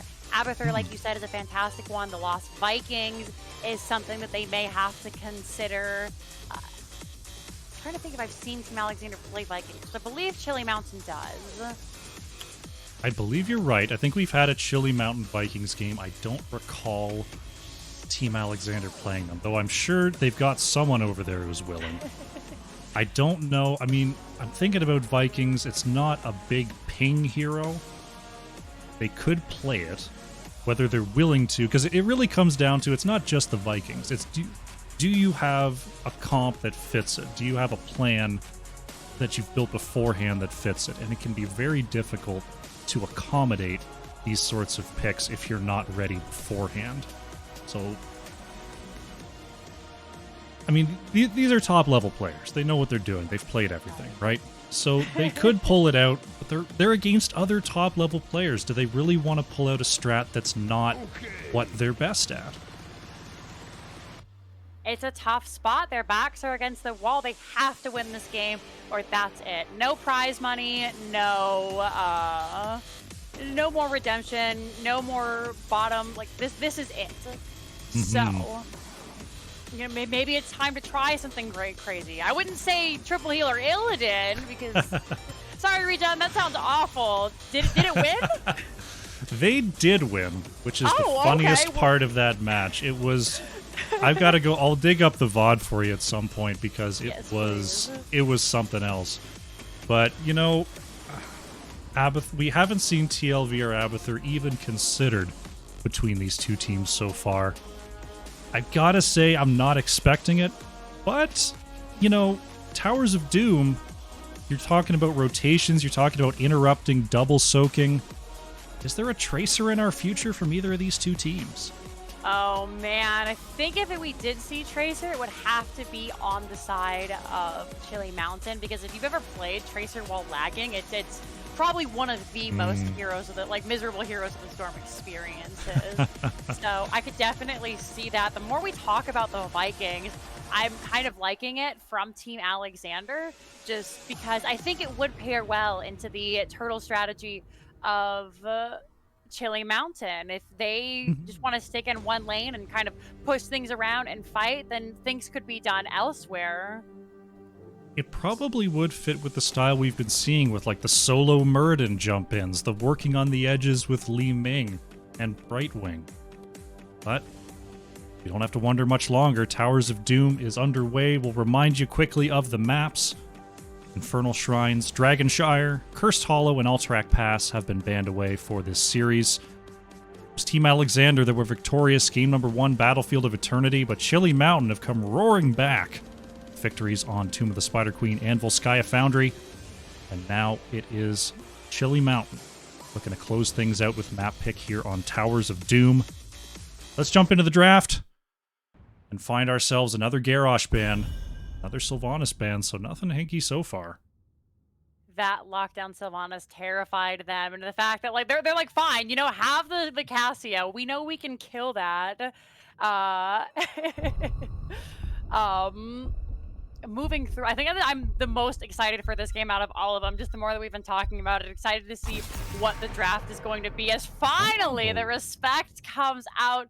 What are you gonna play now, Mason Blaze? So we've got the Deckard ban coming out. That means if we see Chili Mountain ban like a non-healer, we might get ourselves a Stukov versus Ana game with Deckard off the board. I'd like this ban from Team Alexander. Deckard has been giving them the business. They've got to put Chili Mountain on some other comp here. Great ban. Anduin ban, interesting. So are they tempting? No, Hyde goes Ana. for Ana. I was like, are they tempting him, saying like, hey, Stukov's available? But Ana picked up here for Hyde. So, is the response to Stukov from Mason Blaze? If they're gonna take it, they'd have to take it now, because the next ban phase is coming on through, unless they've got something else planned, but there's already 3 healers off the board so far. What will Chili Mountain do here? Oh, Uther Cassia here for Tremor and Roger. So with Tremor on the Uther, that's feeling like a main tank, though, you know, you can switch picks here in Heroes of the Storm, so it may not necessarily be. But what do you think of this opening here, Jinxie? Oh my goodness, I love Uther main tank. He's my favorite main tank to play. Mal'Ganis Chromie coming out from the side of Team Alexander, though, and maybe it wasn't the right call. Actually, oh, there's so much to just go into here. Whenever I play Mal'Ganis, and some of my friends who are much better than me have confirmed, nothing feels worse than having Telegraph CC like Mal'Ganis, and then just getting a point-and-click stun to the face from Uther. So I am living for Chili Mountain right now. Team Alexander with that Mal'Ganis. The Uther's already locked in, so you're thinking Mal'Ganis, you're thinking pushbacks, your Lucios, your Rainers, your ETCs, but we've got that Uther already locked in on the side of Chili Mountain. I'm kind of feeling this Mal'Ganis pick. Mal'Ganis has had trouble since the Medallion patch just because every bit of CC is telegraphed coming on out from Mal'Ganis, but that Uther Cassia pick, I think it could work out here. I'm really, really excited, especially with the pull into the Uther. This could be Divine Shield, it could be Divine Storm. You already have the point-and-click CC, but if you want to lock down a little bit more, then that's the way to play. Hanzo's still available. The possibilities are endless. Crushing Draws, Orphea, and we're going to go for Infrared Imperius and Mason Blaze Ariel. So this is going to be a main tank Uther, unless Dinaris is got the super spice happening here. So we've got Imperius, who can main tank. We've got Uther, who can main tank. We've got a Cassia carry with Ariel coming out from Mason Blaze. I'm looking at this, and is there an Abathur in our future from Chili Mountain? Anytime you're ready. Oh, man. That's a really powerful 4-stack. This is going to be so hard for Team Alexander. I mean, everything that we've said is 180 so far, so I'm going to say that it's still winnable for Team Alexander, but currently it just feels like such an outdraft here. I mean, this is so Galaxy Brain from Chili Mountain, assuming they play it correctly. It's going to be a Malthael. Oh, man. Malthael clears lanes so fast. Rotates much faster than Blaze. Nacho Jin on the Blaze. So they've got the bunker and they've got the Carrion Swarm to deny last rites, but you're right, the wave clear advantage coming out from Malthael, it's going to be tough to deal with. Again, we're looking at the burden of execution on the side of Team Alexander. Can they pull it off? Team Alexander versus Chili Mountain, game number 4. Here we go.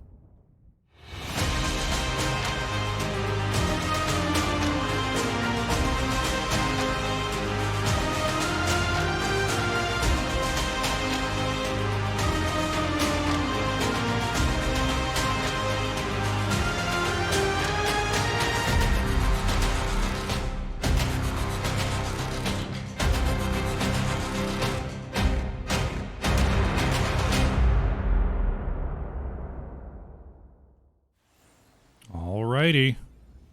Game number 4. The vaunted Towers of Doom is the map. Here we go. On the left in the blue, Team Alexander. Fighting for their tournament lives is Hyde on the Ana, Spell playing Mal'Ganis, Nacho Jin on the Blaze, Lockdown on the Rainer, Gondar playing Chromie. And over here on the right-hand side, we've got Mason Blaze on the Ariel. Infrared is going to be your Uther. Tremor is actually playing that Imperius. Roger on the Cassia, and of course Dinaris on the Malthael. So we did see a little bit of a swap here. Tremor moving on to that Imperius. It still looks like a double tank, regardless of who ended up on the Uther and who ended up on the Imperius there. Heavy engage coming on out from the side of Chili Mountain. As the teams are going to lock up here in the mid lane. Just trying to get that wave clear, which looks heavily on the side of Team Alexander to start off with. This Tremor getting a huge double pick there. The counter engage is good. Just counter after counter as Spell gets the nice knock up on the Fell Claws for the peel. Now we're going to see Blaze and Malthael move up. Rest of the teams, looks like they're not done fighting here, Jinxie. Beautiful stuns coming out from Tremor here, who has gone for that level 1 Impaling Lice. Of course, that is the cooldown every time you consume one of your brand marks. And we see you get a ton of value in wave clear, I agree, is pretty abysmal from the side. Oh, stab coming out, lockdown, has to use the medallion. Medallion comes out from Tremor as well. Everyone gets away. Back to my previous point, really abysmal wave clear from the side of Chili Mountain, but they just kill you, and then it doesn't matter how far behind they are in soak, because you can't soak either, because you're dead. Definitely a little bit of a tough situation there as Tremor goes and triggers a trap. Spell could be in trouble here. The Impale lands from Tremor, and that's going to be it from Mal'Ganis. Going to be tough for old Mal'Ganis there until level 10 has arrived. Looks like Chili Mountain moving on down to the bottom lane. Sappers picked up easily enough. Everybody should just try and clear them out here. We just had that Q coming out from Uther with the silver touch. You're going to give everybody a little bit of extra armor when they go into fight here, really paying off on Tremor. They get their sappers in, are able to clear the other sappers, and just having this much engage and having this much sustain on the side of Chili Mountain has been really devastating. Nacho Jin manages to get away, but lockdown, not so lucky. Raynor taken out. Spell knocked back once again here by Mason Blaze. The rest of Chili Mountain will escape for now. And another explosive start to this game from Chili Mountain. Oh, man. If you're Team Alexander, what do you even do right now? The medallion was down. It's down for another 4 minutes or so for lockdown, and there's just nothing you can do. And Spirius has this spear up. Spirius, I just said. Old Spirius. Impale is coming out, having these spears up every 2 seconds, and you know there's only so much medallion cooldown. Looks like the bottom lane, Gondar trying to get in position here. Spell moving around the outside. They will get the interrupt. Chili Mountain gets the right side channel on the top end. Looks like Raynor's going to get the left. Gondar looking for one more interrupt here. Crew is starting to come down. Spell coming on in as well. Can they get to Mason Blaze in time? Just in time there. What timing coming on out from Spell. So some pretty impressive delay here, Jinxie. Really great job. Beautiful interrupt by Spell there at the last second. Lots of pinging coming out. Cassia went for those charge strikes instead. Went to go check her stacks to see that she is doing a ton of auto damage. Spell coming in once more. Has to be careful. Gets off that interrupt. Going in melee versus Uther is quite scary, so doing a great job. Finds the sleep. Great poke coming out as Gondar can just kind of stall this forever. Solo laners starting to come down here, starting to take this fight more seriously as we are 7 versus 7. Tremor just looking for any sort of impale. Infrared on the outside here, looking at Spell. Mal'Ganis, is stunned out there. That could be trouble. Medallion is popped, manages to get the Night Rush up again. Spell trying to get away from the fend of Roger. Nice, unstoppable there. Xenaris in some trouble here, trying to trade out versus Lockdown. It's going to be a double kill. 1 for 1 there in the mid. Now we're on to 4v4. And the delay potential from Team Alexander hasn't really let up here. Gonna try and keep pushing it out. Nacho Jin is very low. This could be going over to Chili Mountain. Spell has to back away. Mason Blaze keeping everyone nice and healthy. Gondar chunked into oblivion. Has to step back. A couple of tower shots taken, but nothing Roger can't handle. And this is going to be infrared finally picking up that bottom shrine. These team fights are often coming down to, does Tremor hit the Impale? If they get it onto the right target, that's game over for Team Alexander. But the peels from Ana, the peels from Mal'Ganis have been very strong so far. Very impressed with Team Alexander in denying just sort of the nearly double point-and-click engage coming on out from Chili Mountain. Look at that, the Oriole stacking on a quad Night Rush. Spell, you monster. Is going to be them seeding this camp. However, Time Trap comes out, but it's not enough. Spell tries to come in. Whip comes out, not gonna connect. Big shouts to Hyde, by the way, keeping everyone alive on such high ping. Everett is going to be unstoppable used by Mason Blaze there to get away from Ana.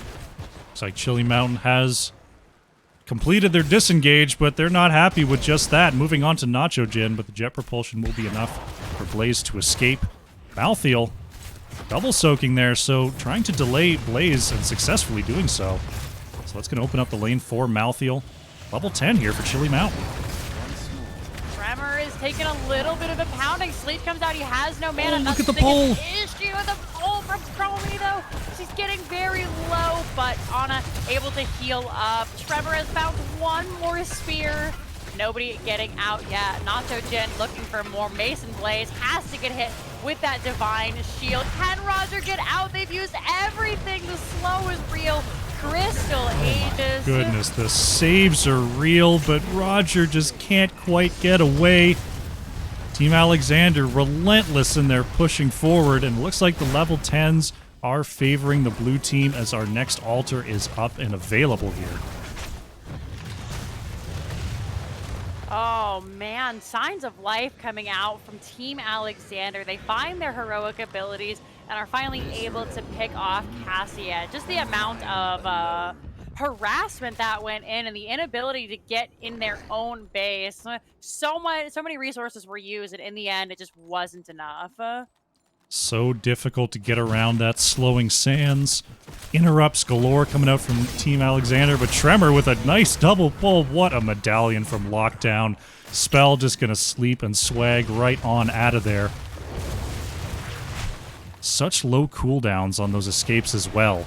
Chili Mountain gonna have to just engage over and over and over until it works. It has just been remarkable here. Lockdown, gonna get hit with the last right. Just enough health to live. Sleep coming out once again. Ana is gonna fall. And so is Chromie down in the bottom here. Team rotating up to help. Out comes the Crystal Aegis. Tremor not connecting with the spear. Spell very low. Out comes the bunker, is immediately blasted to bits. Carry on Swarm to heal up. But the remaining members of Team Alexander finally able to get out here. And just what a great disengage. This time we're seeing an insane amount of aggression from Chili Mountain and a little bit more turtle from Team Alexander, which has been paying well, but still they have to give up so much. This camp is taken away once again. Great work there. Tremor still thinking about going in. The slowing sands is down. That's a pretty tough choke point. Chili Mountain going to back off here. Altars are coming up. It's going to be a double Sapper play here for Chili Mountain. First Sapper camp. Sapper camp cleared away here from Team Alexander. Looks like both teams may look for level 13 before this next team fight. And so used to grab vision, no surprise, spears over the wall. Level 13 just on the cusp for Chili Mountain here. Chili Mountain looking for the interrupts. Looks like the focus will be on this upper altar. It's Nacho Jin getting the delays. So far, Team Alexander has been on point with all of their delays. Chili Mountain knows they're going to have to try to move around to this bottom lane, try to stretch Team Alexander thin, or just take the team fight. Tremor can't find the spear onto Gondar. Spell is knocked back. There's a big pull. That's going to be it for Raynor, and that's exactly what Chili Mountain wants. Nacho Jin on the outside trying to get on through, but the stun stack. Is this going to be too much for Blaze? The bunker is available. Going to put that down to try to secure the escape. But with Raynor down, there's only so much they're going to be able to continue to do in this team fight. Full spear Imperious, absolutely no joke there. Finally grab one, other altar is picked up, and now everybody just gonna back out, try and reset here. Mason Blaze has no energy, so typically not the time you want to fight. Could be an opportunity for Team Alexander now. Spell moving in. Team Alexander looking for Xenaris, but Malthiel manages to mount up and escape. Tremor just looking for a rotation. The rotation's coming their way. Gonna have to be careful here. As Spell finds the Fellclaw stun. Great pushback by Mason Blaze. Unstoppable coming out as well. Team Alexander's not done, though. They've shown this. They're relentless in their push power. Spell knocked back again. The Fellclaws aren't going to land. Big pull going to miss Gondar this time as Chili Mountain desperately trying to get in between their gate. Infrared juking and jiving. And it looks like Chili Mountain do manage to get away. Playing playing so safe, so calculated. The whips from Mason Blaze. I mean, they banned out that Deckard, but it doesn't seem to really matter. Those attainment strikes almost finished up with the quest. Has to hit one more hero to finish it off, and we'll be able to do so with relative ease, I believe, as they're going to try and find a spell here. Looks like this is going to be one engage, though, they can't take as the camp is picked up by Team Alexander. Looking to possibly give Malthael some time already at that top wall as we see Nacho Jin just trying to catch this XP. We've got a single altar phase down in the bottom lane that our teams are going to have to deal with in just 15 seconds here. Lockdown moving across the map. Team Alexander, they may be looking for this camp steal. Tremor does not land the Impale. Could this be the engage Team Alexander wants? Spell moving right on past. Tremor, doesn't quite hit the Impale. The teams are going to reset here. Try to set up around this bottom altar. Great reaction from Gondar there, able to get the time trap off, make sure there was no Impale follow-up. Great interrupt once again, really trying to shut down these spears. I think Team Alexander has finally understood they have to focus down Tremor before hitting anybody else in that backline because he's just Lockdown up. Being chased. Last rites, not going to do it. Xenaris now on the retreat, trying to warp on through, but that's it for Malthael. Counterkill is good onto Mal'Ganis before the Carrion Swarm can land. Chromie in some trouble here. Gondar going to get pulled on back.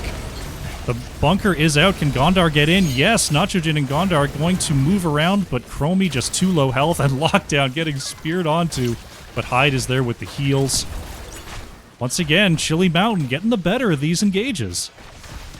Gonna go ahead and grab this up. They do have the level 16, and it's so hard for Team Alexander to really get anything done. I mean, at this point, we have the full-on stab build from Tremor here, and he's basically just a main tank assassin. He's got infinity health, he heals up beautifully, and then just every single time he goes in 3 or 4 seconds to get those big stuns. What can you really do?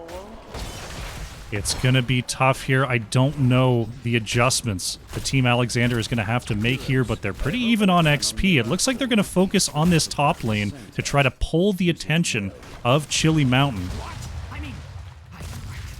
But right now, the bottom lane is the important one. Chili Mountain set up for the defense.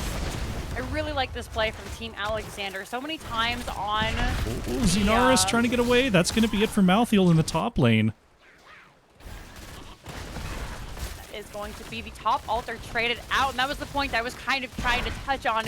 So many times on here, you see the bottom lane taken, and then all 4 heroes just kind of hang out bottom and hope they can find something as another spear comes out onto Nacho Jin. Unstoppable from the Pyromaniac. Nobody connected on the Valkyrie. Hyde still in trouble. Goodbye, Hyde. Those lanes just so long here on Towers of Doom. Having to walk all the way from one fort back to the other is a tall, tall order.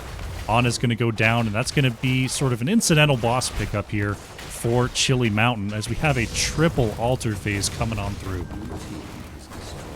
Yeah, you know, you ever just take the boss? Like, this is here. May as well just grab it. It's kind of in the way, you know. Oh, no. So we've got another pause. Roger this time. Going to shift the lag blame. Going to tank that over to a different teammate. Oh, man. There's always been a joke about Roger's internet. If there's a pause, it's probably Roger. He plays on a potato. I actually don't know if that's true or not. That's always just been the big joke that everybody says. Playing from one of those offshore submarines can be difficult. We're going to have Roger back up and running in just a moment here. So boss shots onto the core. It's a triple altar phase here. Ana down for another 20 seconds. Malthael just getting back onto the battlefield. If you're Team Alexander, do you just take the 2-for-1? Or, like, I'm at a loss for words. I'm not sure what they do here strategy-wise.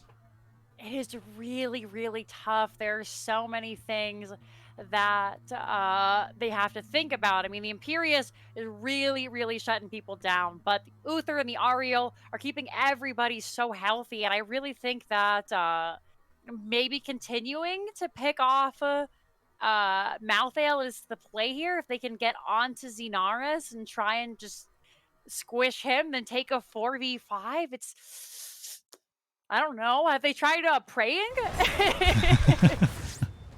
We'll have to see what they come up with here. The altars are up. It looks like Mal'Ganis going to take the bottom altar. Gondar and crew going to try to interrupt the top left. So 2 of the 3 have been taken. Can Chili Mountain find their next engage? Sinaris trying to go in there on a backup just now. Can Team Alexander stay healthy and safe long enough? Tremor going for the Impale, going right onto the back line. Has to get away here. The slowing sands is fantastic here from Gondar. Tremor has to pop the armaments, but Oreo coming in with the save. Divine Shield as well. And so much support coming out for Tremor. My goodness, this team fight, Jinxie. Killing anybody. I was saying, like, you have to focus the Imperious. They did that time, and it just doesn't matter. Communication first and foremost from Chili Mountain. Just, I've got him, it's fine. Like, don't burn your big cooldowns.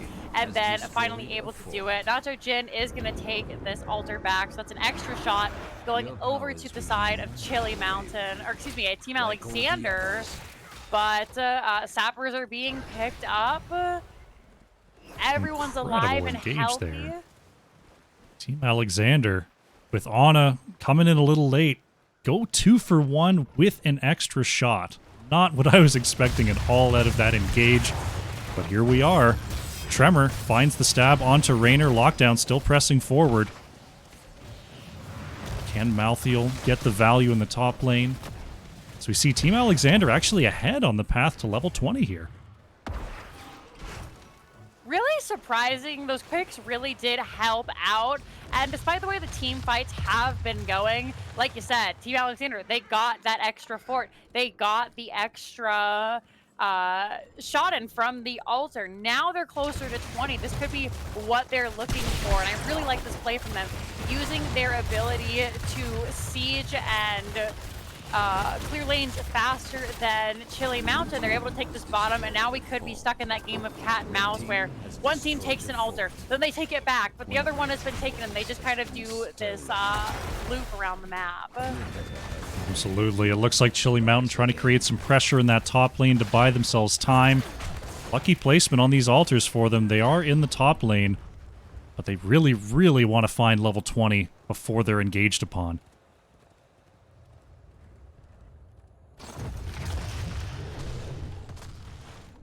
Team Alexander starts to set up here. See Tremor being chased out by the Raynor's Raider. Take the altars. Now, Chili Mountain actually committing to the bottom lane here, possibly giving up some shots. We'll see if they've got the interrupts required. Looks like they don't. It's going to be double altars going over to Team Alexander. I think that's probably the play there, Jinxeekatt. What do you think about that choice? I really like that. I think it was smart for them to try and clear away those sappers. They did lose the shots, but it is a difficult team fight. They finally were able to pick up 20. Didn't have it at the start there, so they clear out. They had 23 shots, down to 13 now, so things have definitely evened up, but you have the points to spend. It's okay. Nobody feels bad losing the game, whether you've got 40 points or you've got 1. So just trying to take back this bottom lane here. However, gonna be a tough fight, especially as Team Alexander moves in. Core health, absolutely a resource that Chili Mountain used there to get back on even talent tiers. Trying to find a way to take back this bottom fort just so they have access to this lane and access to the next objective. Nice sleep dart coming out there from high. There's the slowing sands. Tremor in some trouble here. That Chromie Pierce, that level 18 talent. Gosh, Roger, going down super low there. All of a sudden, Team Alexander, they're in the driver's seat here. Have made an insane comeback as 3 more shots get in, bringing the side of Chili Mountain down to 10. And this is what we were talking about. They still have the ability to come in, find these picks, and now they're slowly but surely getting back ahead. 1 altar available here. Nano coming out from the Chromie, though. Just gonna go ahead and wait that out. Chili Mountain almost caught with the unorthodox rotation there from Team Alexander, trying to bomb over the wall. We've got a single altar phase in the bottom lane, going to put 5 shots on the core here against Chili Mountain. Boss is up in 2 seconds. It looks like they're going to take that as a possible consolation prize here. Team Alexander, I think they've sniffed this out. They're on the way here, Jinxie. They're coming in as fast as they can. Sleep comes down onto Imperious. The boss has been reset. Do they look to fight over it now? Tremor stepping up. He is only about half health. Has to immediately pump with Angelic Armament. Stell has used all of his CCs. Very, very low. Pops the carry on form. Out comes that Uther 22 members with the Divine Shield. But Infrared has to run for his life and stop from Cassia. Nacho Jin on top of everybody. Meanwhile, in the back, Rainer and Hyde being so bullied. Spell another great sleep. Unbelievable. Nobody died there, and the boss lives. Xenaris actually did go down in that fight, but Malthael with the level 20 just says, I don't feel like I died. You know when you're playing dodgeball and that kid just gets hit and just goes, nah, no, I wasn't. That's Malthael level 20. Able to get back into this. Only 5 shots left on the core. Chili Mountain really needs to clean up here. And I really have to give commendations to Team Alexander, who have understood, you know, we can't team fight, so what if we just don't? Sniff out this time crab. Time Walker's Pursuit confirms the boss has to wait for now. 2 altar phases, and right now Chili Mountain needs to defend both of these. It is 5 shots on the core with this bottom fort still under control here from Team Alexander. So Team Alexander only needs 1 of these. Chili Mountain, they need to find an engage, and they need to find it fast. They're looking here. Imperious has already burned his heroic ability, trying to get some extra damage, and the swords do not connect, though. Spear on a Nacho Jin. There is the Valkyrie. Gondar, very low. That's not who you want to go down. Bunker is used, and as another spear comes out onto lockdown, Infrared is channeling. Spell is in the back. They have to stop to come in and fight. Carry on Swarm is good. Nano onto lockdown. Spear, though, from Tremor. Sleep comes out. Lot still available. Chili Mountain, they're all so low, and they have to still defend both points. Malthael, keep an eye on the top one. Spell trying to evade capture in the bottom brush. I think Hyde may be giving away the goose a little bit there. Oh, there's a big stun onto Nacho Jin. That's going to be it for Blaze, but look at Mal'Ganis. The sleep dart. Oh, the holy shot from Infrared. Oh, that's 1 set going in. They need the other one. Nobody channeling yet. Spell is very low. Chromie will be back in 7 seconds. I don't think it matters here, though. 9 shots on the core here. If Chili Mountain can turn over 1 tower, take the altar, and take the boss, that'll be it. But there's not that much time left on Blaze. Looks like they're just going to go for the 5 shots. We see Team Alexander catching Xenaris on the rotation. Oh, that's a bad pick if he goes down. Malthael going to come right back. Minions will get this. They're finally going to start the channel. Chromie cannot do this alone. So still another 8 seconds on Nacho Jin, another 24 on to Mal'Ganis here. So the boss comes back. Xenaris is still here. This is a 5v4, 5v3. Blaze coming through the mid. Mal'Ganis coming up in 5 seconds here. Chili Mountain, they want to end this game right now. The boss is going to leash as Tremor going for a kill here. Xenaris working on Hyde on the top side. Oh no, the turn is good onto Imperious. Imperious is down. Team Alexander turning this around. Malthael taken out in the mid lane. Team Alexander, they want to keep going as Nacho Jin slides right through those divine shields. Team Alexander turned that fight. Great whip saves Infrared, but with only 3 available, none of them with a huge engage tool.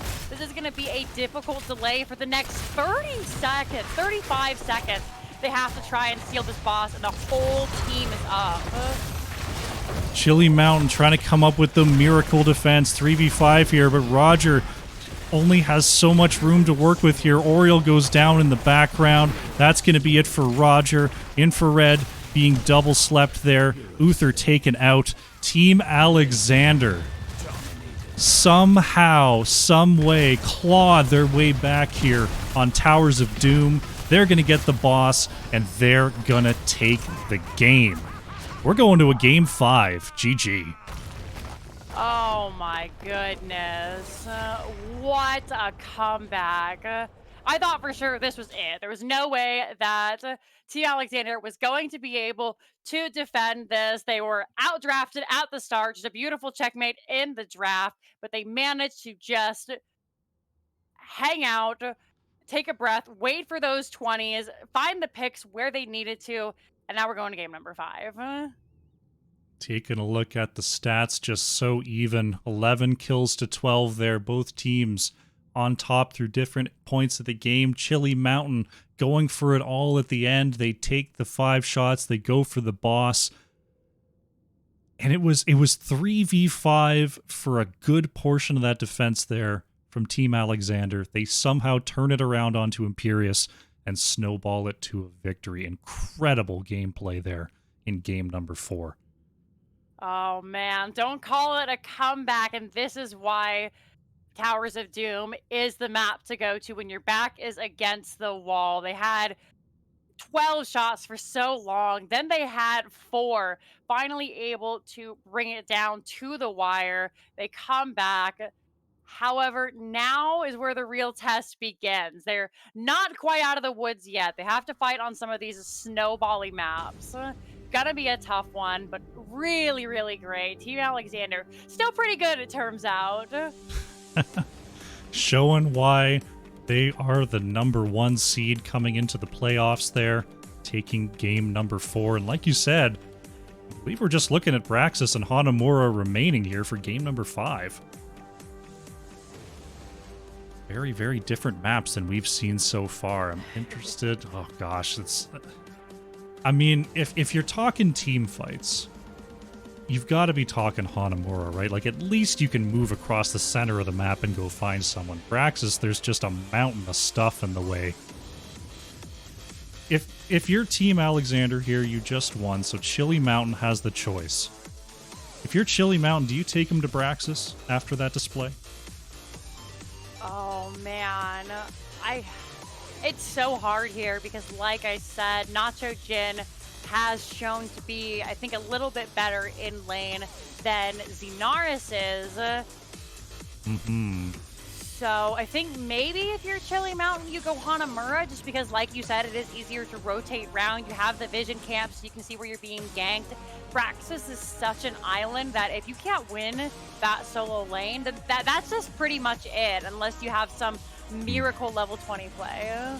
Unless you're doing some, like, Medivh Genji shenanigans, it's so difficult to go and aid the top laner. We'll have to see what these two teams pick here. But looking at that game, like, this is 2 games in a row where it seemed like the team with the defense options, the team with the catch against the hard engage, has managed to come out ahead despite the odds. And I think that just really speaks to the player level here, the understanding. They know exactly what they're looking for in these team fights, and they're executing perfectly. Team Alexander, they're just on top of it. Great use of the engage from Chili Mountain last game now, but I mean, this is it. I couldn't have asked for a better series, Crush. It's been tremendous. 5-game series between... This is the story. Numbers 1 seed versus 4, but the only loss for the number 1 seed is against this team. We're headed to game number 5. The lobby is up, and it's going to be Hanamura here to cap out this series. Oh, man. Part of me kind of wishes that I guess, I don't know. I had wished that they'd played Hanamura last time and we had like a really spicy Towers of Doom ending, because, I mean, the skill is definitely there. Like, a really skilled team can play Hanamura. Personally, not one of my favorites to play or cast, because you're going, oh, they're going to the Sentinel. Now they get the vision camp. Ooh, look, the turret. That's spicy. Going to the other camp. Okay, one team left. So now we're going to go get the other camp. And it's just constantly getting the camp simulator. For sure. Farming 2020. Well, that's what I play. When I get Hanamura, I just take Artanis and just lumber around the map and hope that my team does stuff. But looking at Hanamura and just looking at how these teams have played so far, so aggressively pathing onto their opponent's side of the map, denying rotations, denying vision, this might be a more active Hanamura Temple than we're used to seeing here. I certainly hope so, as we are going to hopefully find out in a second what we're looking for. We'll see if we're going to maybe find another really aggressive camp for, or another aggressive comp for either team. If both of them are going to opt to, maybe play a little bit safer, drafting lots of wave clear, possibilities are endless.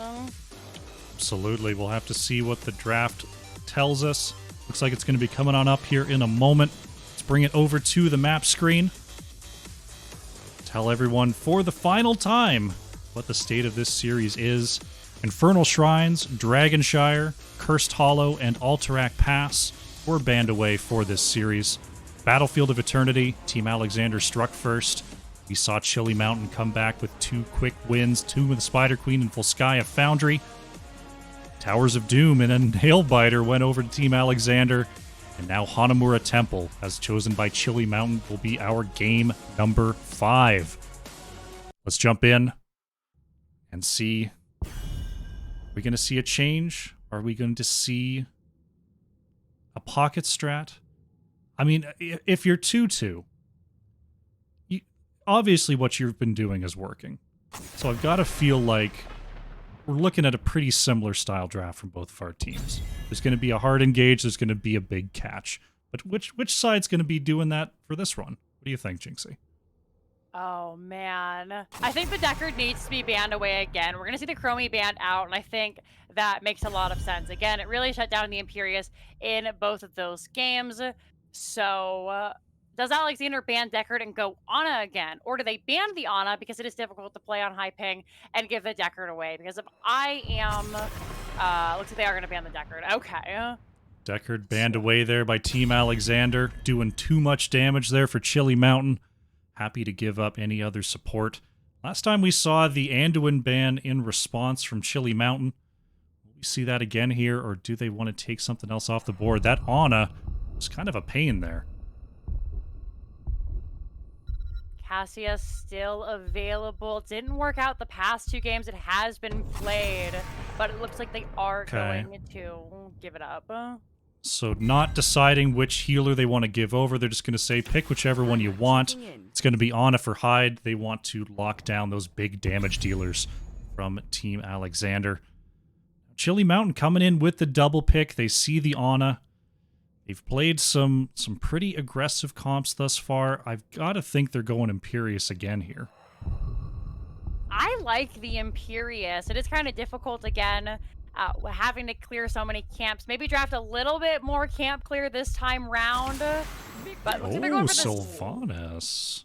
Back on the board for Roger. And it is going to be Stukov for Mason Blaze. That did make it all the way through the last game unpicked, but bringing it on back. Double silence comp for Chilly Mountain. Try to close out this series. So, do we see another mage, or are we going for the Eye of Horus? Chromie has been banned away.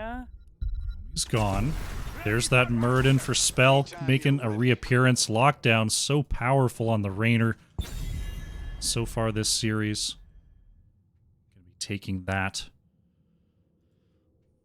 I'm a little bit disappointed to see the Muradin, if we're being completely honest here. In the past couple of games, I don't feel like it's necessarily been as effective as they're hoping for. Gonna see the Janna ban out. I think that's smart. Big power with the Ana for sure. I really liked the Mal'Ganis last game. I know the lanes are a little bit wider this time round, but the consistent sleeps on a 4 and 5 members was so good. With Muradin, you've got one stun. That's your engage. That's your peel. That's your disengage. It feels really rough here, I think. It's going to be an Anubarak ban coming out from Team Alexander. Going to try to deny the isolation kills. Anubarak into double silence is absolutely just a death sentence, no matter how you look at it. So, just looks like Team Alexander trying to deny the pick options. It's going to be Li Ming coming on out from Infrared. I was expecting that to come out for Team Alexander, so great counter pick there, and Tremor's going to have themselves a Varian. This is another variation of the just we kill you comp, and I really like it here on Hanamura. What's funny is I was actually like, okay, get all the silences in. We'll get Brightwing with Hush. We'll get Varian because Taunt does technically count as a silence. And they actually pick it up here. This is a great Taunt, Silence, Li Ming combo. They need an off lane, maybe a... Let the games begin. Leo on Hanamura is kind of weird, but I like the Entomb here. Medivh solves a lot of problems, especially into a blow-up comp. Absolutely. Looks like Chili Mountain is going for the one kill. If they can get the stuns out for long enough, if they can... Oh gosh, Medivh throws such a wrench into that plan. How can Xenaris deal with this? How are they going to lock down these portals from the off lane?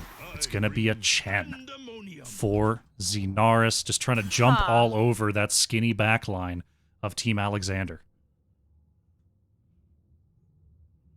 The more I think about it, the more I like the Chen. Spell jumps in, Chen can jump in, and then you still have the Varian who can taunt to kind of disengage and help folks out. Really the only immobile hero on this side of Chili Mountain is Stukov. So as long as he's playing safely, which it's Mason Blaze, he's going to be in a pretty solid position. They should be fine. Absolutely. It's going to be very interesting comps here for sure. Looking at these comps, I'm looking at us loading in here. The silences are good, but the Medivh portal is going to be very, very difficult for Chili Mountain to handle. They're going to have very short windows of time to get their blow-ups. But we don't have to wonder any longer, as we're loading into our game number 5. Final match of this series. Winner will be going on to face Team Exodia in the grand finals. On the left in the blue, it is Team Alexander with Gondar on the Medivh. Nacho Jin is on the Urel. Hyde playing Ana. Lockdown on the Rainer. And Spell playing Muradin. Alrighty, and over here for the last time this evening, it is going to be Chili Mountain with Infrared on the Li Ming. Mason Blaze is going to be your Stukov. Tremor is the Varian. Roger on the Sylvanas. And up in the top where everybody is going, now on the bottom, it's Xenaris on that Chen. A switcheroo late in the game there for Chili Mountain. Trying to throw you off your cast. That's okay. We can handle it. Okay. Looks like the Sylvanas cheese coming on through here. Alright, so I think I figured it out. Galaxy Brain play. You find the person you want to kill, and then Chen just barrels away the Medivh, and then he can't portal. It's genius. Okay, yeah. I mean, you've got the pushbacks to get people away from that portal. There's not a lot of other options that a Chili Mountain has for displacement. And when you're talking about the Lord of Displacement, you're talking about Chen. Interesting pickup here for sure. As we see the continued push here in the top lane from Chili Mountain. This is great with the Sylv and the Blaze. You can see, or the Li Ming, excuse me, looking at Mason Blaze there. We see the black arrows come out. They both just have such long range siege, which can be very difficult.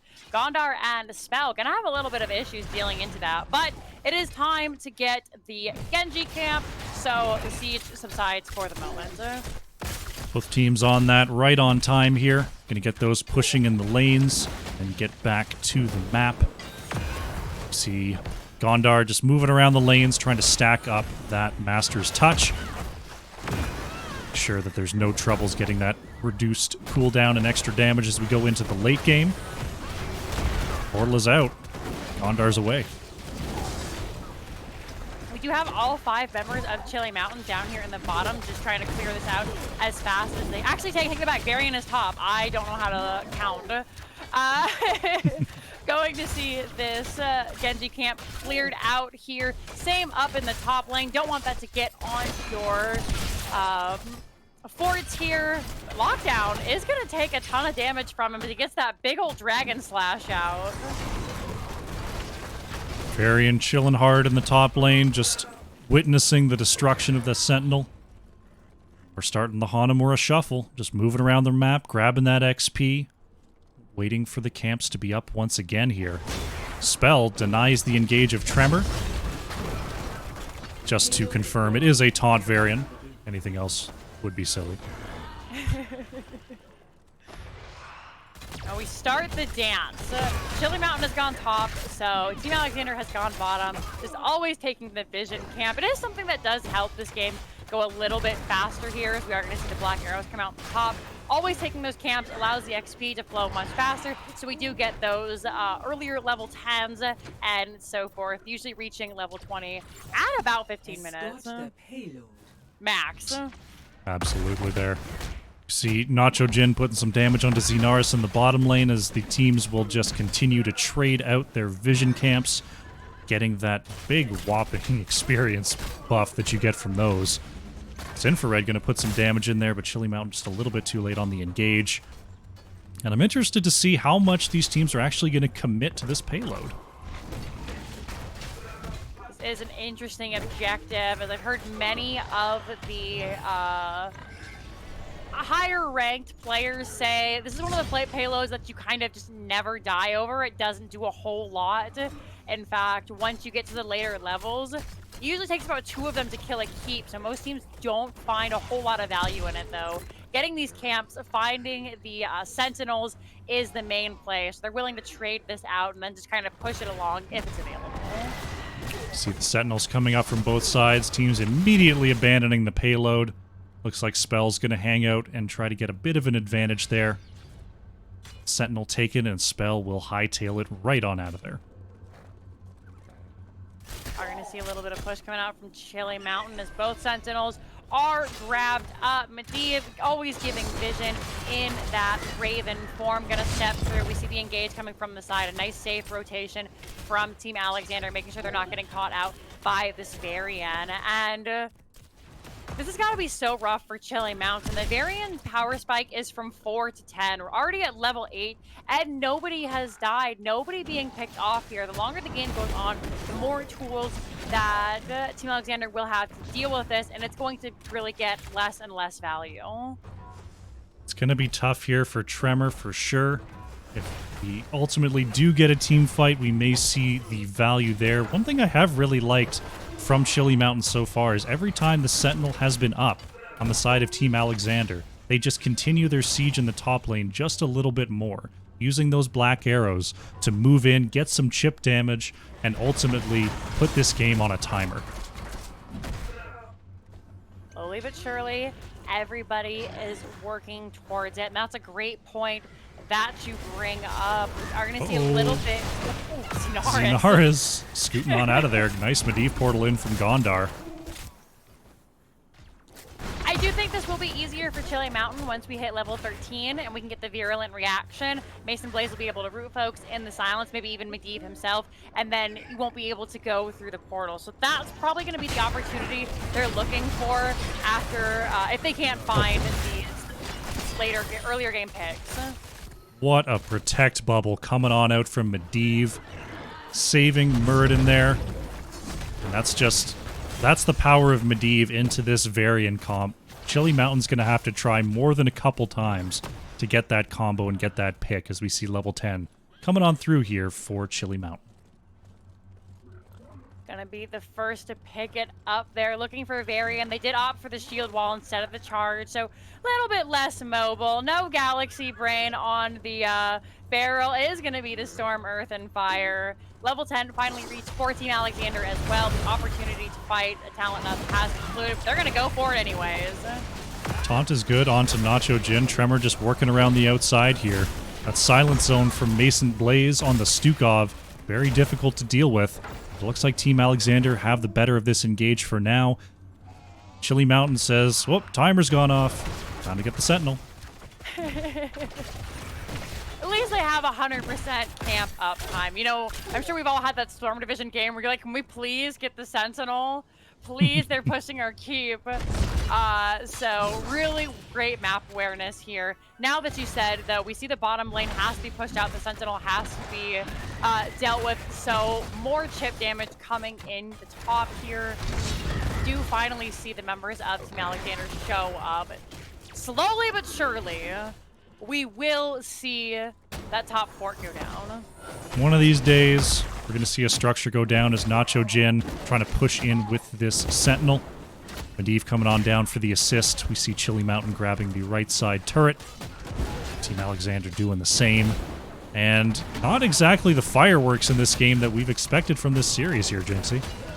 It has been a very different playstyle from both the teams. In fact, we still don't have a kill. Like, I don't think that the teams know that each other are here. They're just kind of doing their own thing, having to back off, and Taunt comes out. A little bit of a team fight breaking out. Of course, nobody committing. And a hint, a whisper, a rumor of a team fight.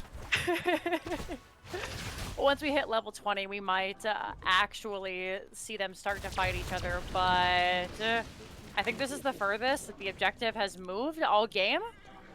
Starting to make its way down here. Spell possibly thinking about moving up. Xenaris just trying to be a little bit of a bother there. As look at that, top lane siege. Team Alexander spotted in the bottom lane, and Chili Mountain just get their 2 hits. Fly on out. If you're Gondar, you've got to be so exhausted. You spent the entire time just mounted up, chasing down the red team. You put down a portal just to kind of shoo them out of the top lane. The second you get to do something fun, they're back up there pushing. It must be so hard. Spell taking some hits there. Nice sleep dart onto Tremor. Gonna deny the engage onto Lockdown. We're resetting again here, Jinxie. Is Team Alexander gonna yank this payload back up through the middle of the map? Oh man, almost made it past the bushes this time. Slowly making progress, but once again, here comes Chili Mountain. Oh, Gondar is actually early this time, so they don't get... Oh, finally get it. Fort gonna go down. We're gonna see the ever-popular periodic catapults in the top lane. As now the Sentinels coming on up here. Looks like Team Alexander's done trading. They want to go in and possibly steal this Sentinel. Now's the time to do it. 13-13. The Virulent Reaction is online, though. The deck's already been used. They do find the taunt and the stun onto Nacho Jin there. Ardent Defender having to come out. Out comes Storm, Earth, and Fire. Spell very low. Already using the Avatar. Baby Portal comes out. That is going to be Murden going down. Nacho Jin running for their life, but Wave of Force puts an end to that. Lockdown with the Nano. Wave of Force once again is taunted. Tremor is very, very low. Out comes the Portal. Great knockback with the penetrating round. And 3 members make it out alive. As High just kind of crept off to the side. Now that does mean, though, Sentinel will be taken aggressively by Chili Mountain. Chili Mountain finally opening up more than a sliver of an advantage. They're going to steal a Sentinel. Chen is going to sit on the payload. The rest of the team going to use those black arrows to get extra value down here in the bottom lane. Looking at this Chili Mountain comp right now, the double silence, even with the Medivh saves, was so hard for Team Alexander to deal with. I mean, Team Alexander just feels like they're slowly losing right now. I'm not quite sure why they took that fight. There was really no advantage that they had aside the Leyline Seal. They were level 13. This is what we were talking about. The power spike that comes back for Chili Mountain being able to prevent somebody from going through a portal. And like you said, silences came out. Early burst was there from Li Ming. And as such, Spell and Nacho Jin ended up getting their lives. I think Team Alexander felt like they had to make something happen. The way that the trades were going, they were just slowly losing position, slowly losing structures. They had to try something.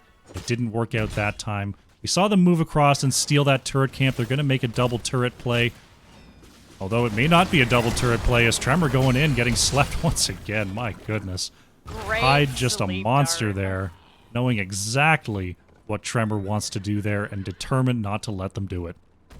Playing the Ana, hitting that sleep dart, and predicting the timing that Varian is going to come in, all while at about 200 ping, is just unreal. It shows you what a great team Team Alexander, and specifically Hyde, is playing on this Ana. However, in the grand scheme of things, you know, aside a couple of picks here and there, it's not really doing much. Maybe later on, as these team fights become more and more important, those death timers get longer, we'll see more happening. But for right now, the first payload, which was dropped at about minute 2, is finally going to go in. First objective complete.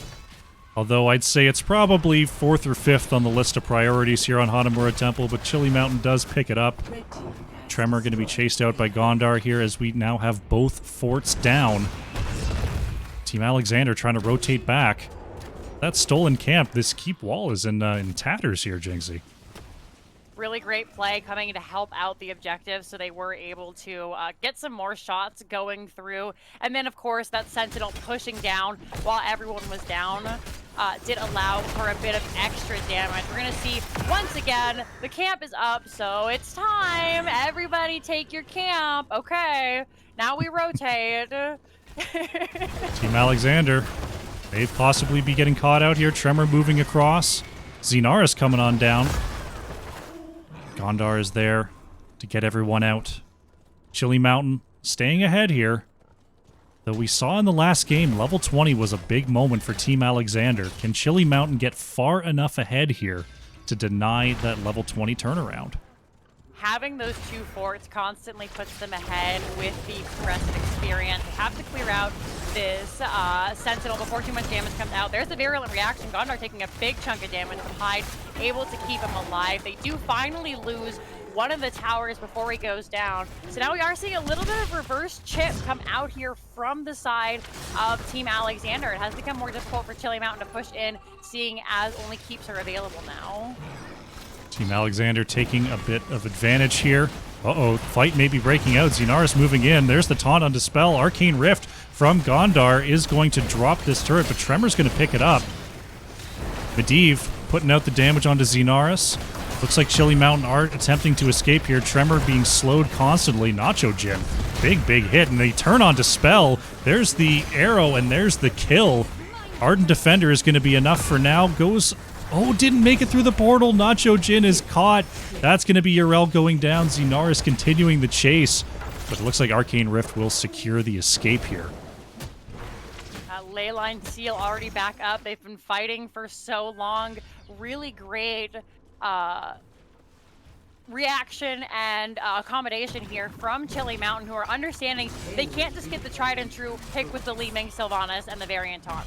Having to bait out that Force of Will is so critical, and they've done such a great job in both of these teams. After the portal is dropped, try and find somebody who's straggling behind. Spell on the Murden, always jumping into the back line. It's a great kill. There's always been that kind of taboo about LOL, don't hit the tank, but no, please do. Kill him. What's he gonna do? The rest of his team is left. Great focus fire from our two squads. We are now at 4 structures to 1. A brief 2-level advantage here for Chili Mountain, well on their way to level 20. And Team Alexander, they've been in this position before. Can they turn this around? Looking at the Medivh stacks, the team fights have been so sparse. Medivh, 0 deaths, but only 33 stacks on that baseline quest is just tragic to see here. About more than doubled their stacks with that brief last team fight.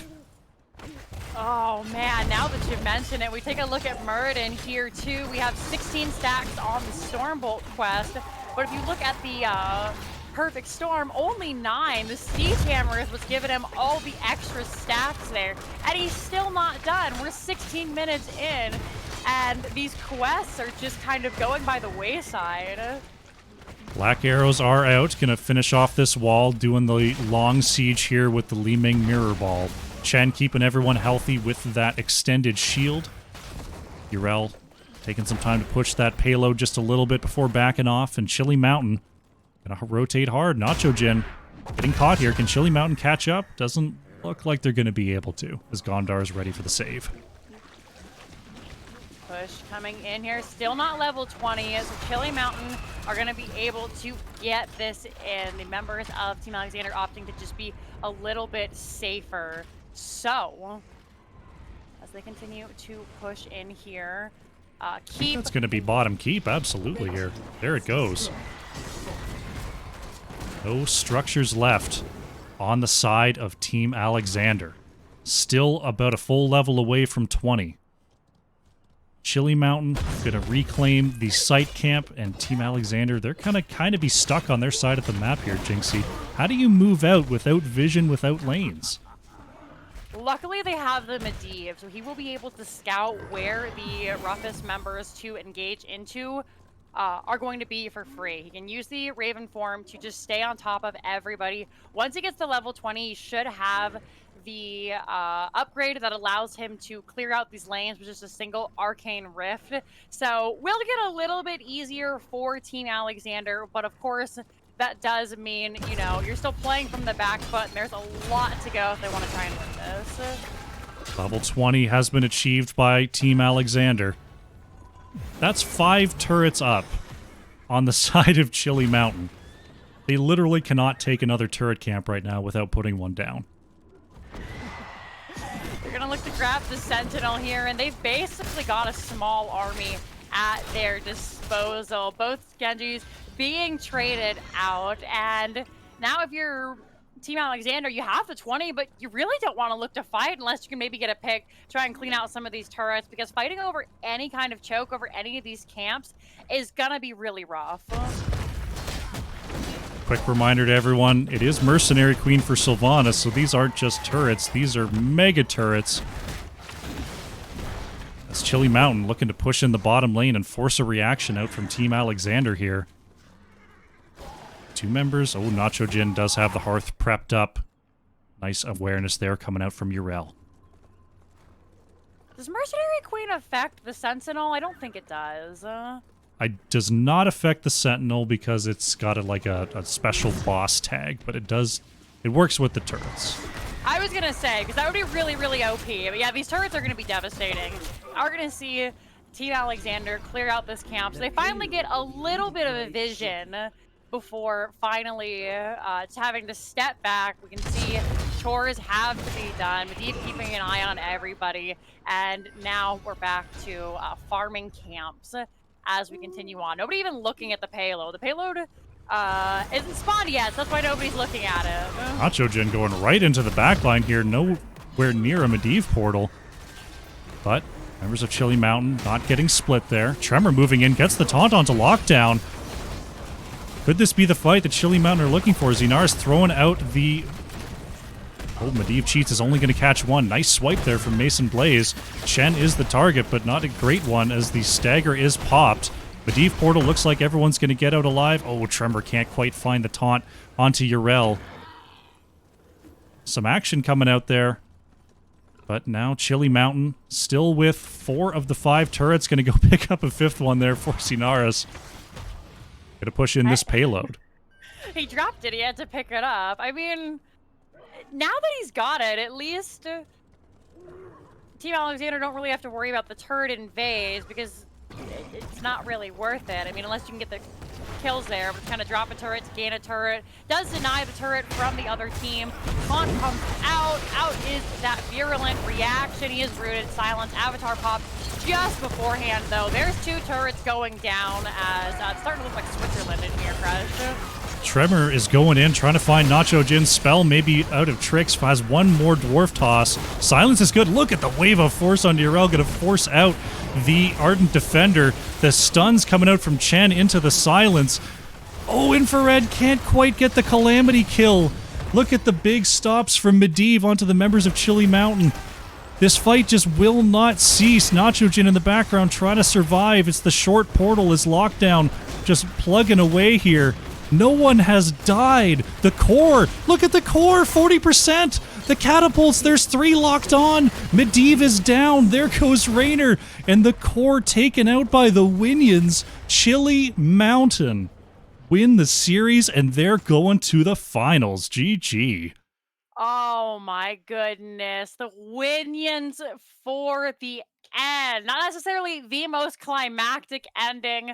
One thing to note there is at least Gondar finally finished that The Master's quest. Touch did Yeah, the get finished Master's up. Touch in the last team fight there. Got a couple of midi cheats coming out, all very impressive, but in the end, just not enough. The slow play from Chili Mountain, incredibly strong. They knew how to play the map, they knew what to take, and they are going on to face Team Exodia in the final series.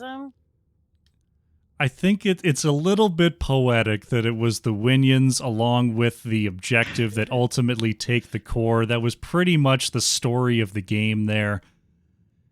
Chili Mountain just displaying an expert knowledge of exactly where their team was in the game, exactly how to stay ahead, and that knowledge is going to put them into the next round. Quick look at the final stat screen here.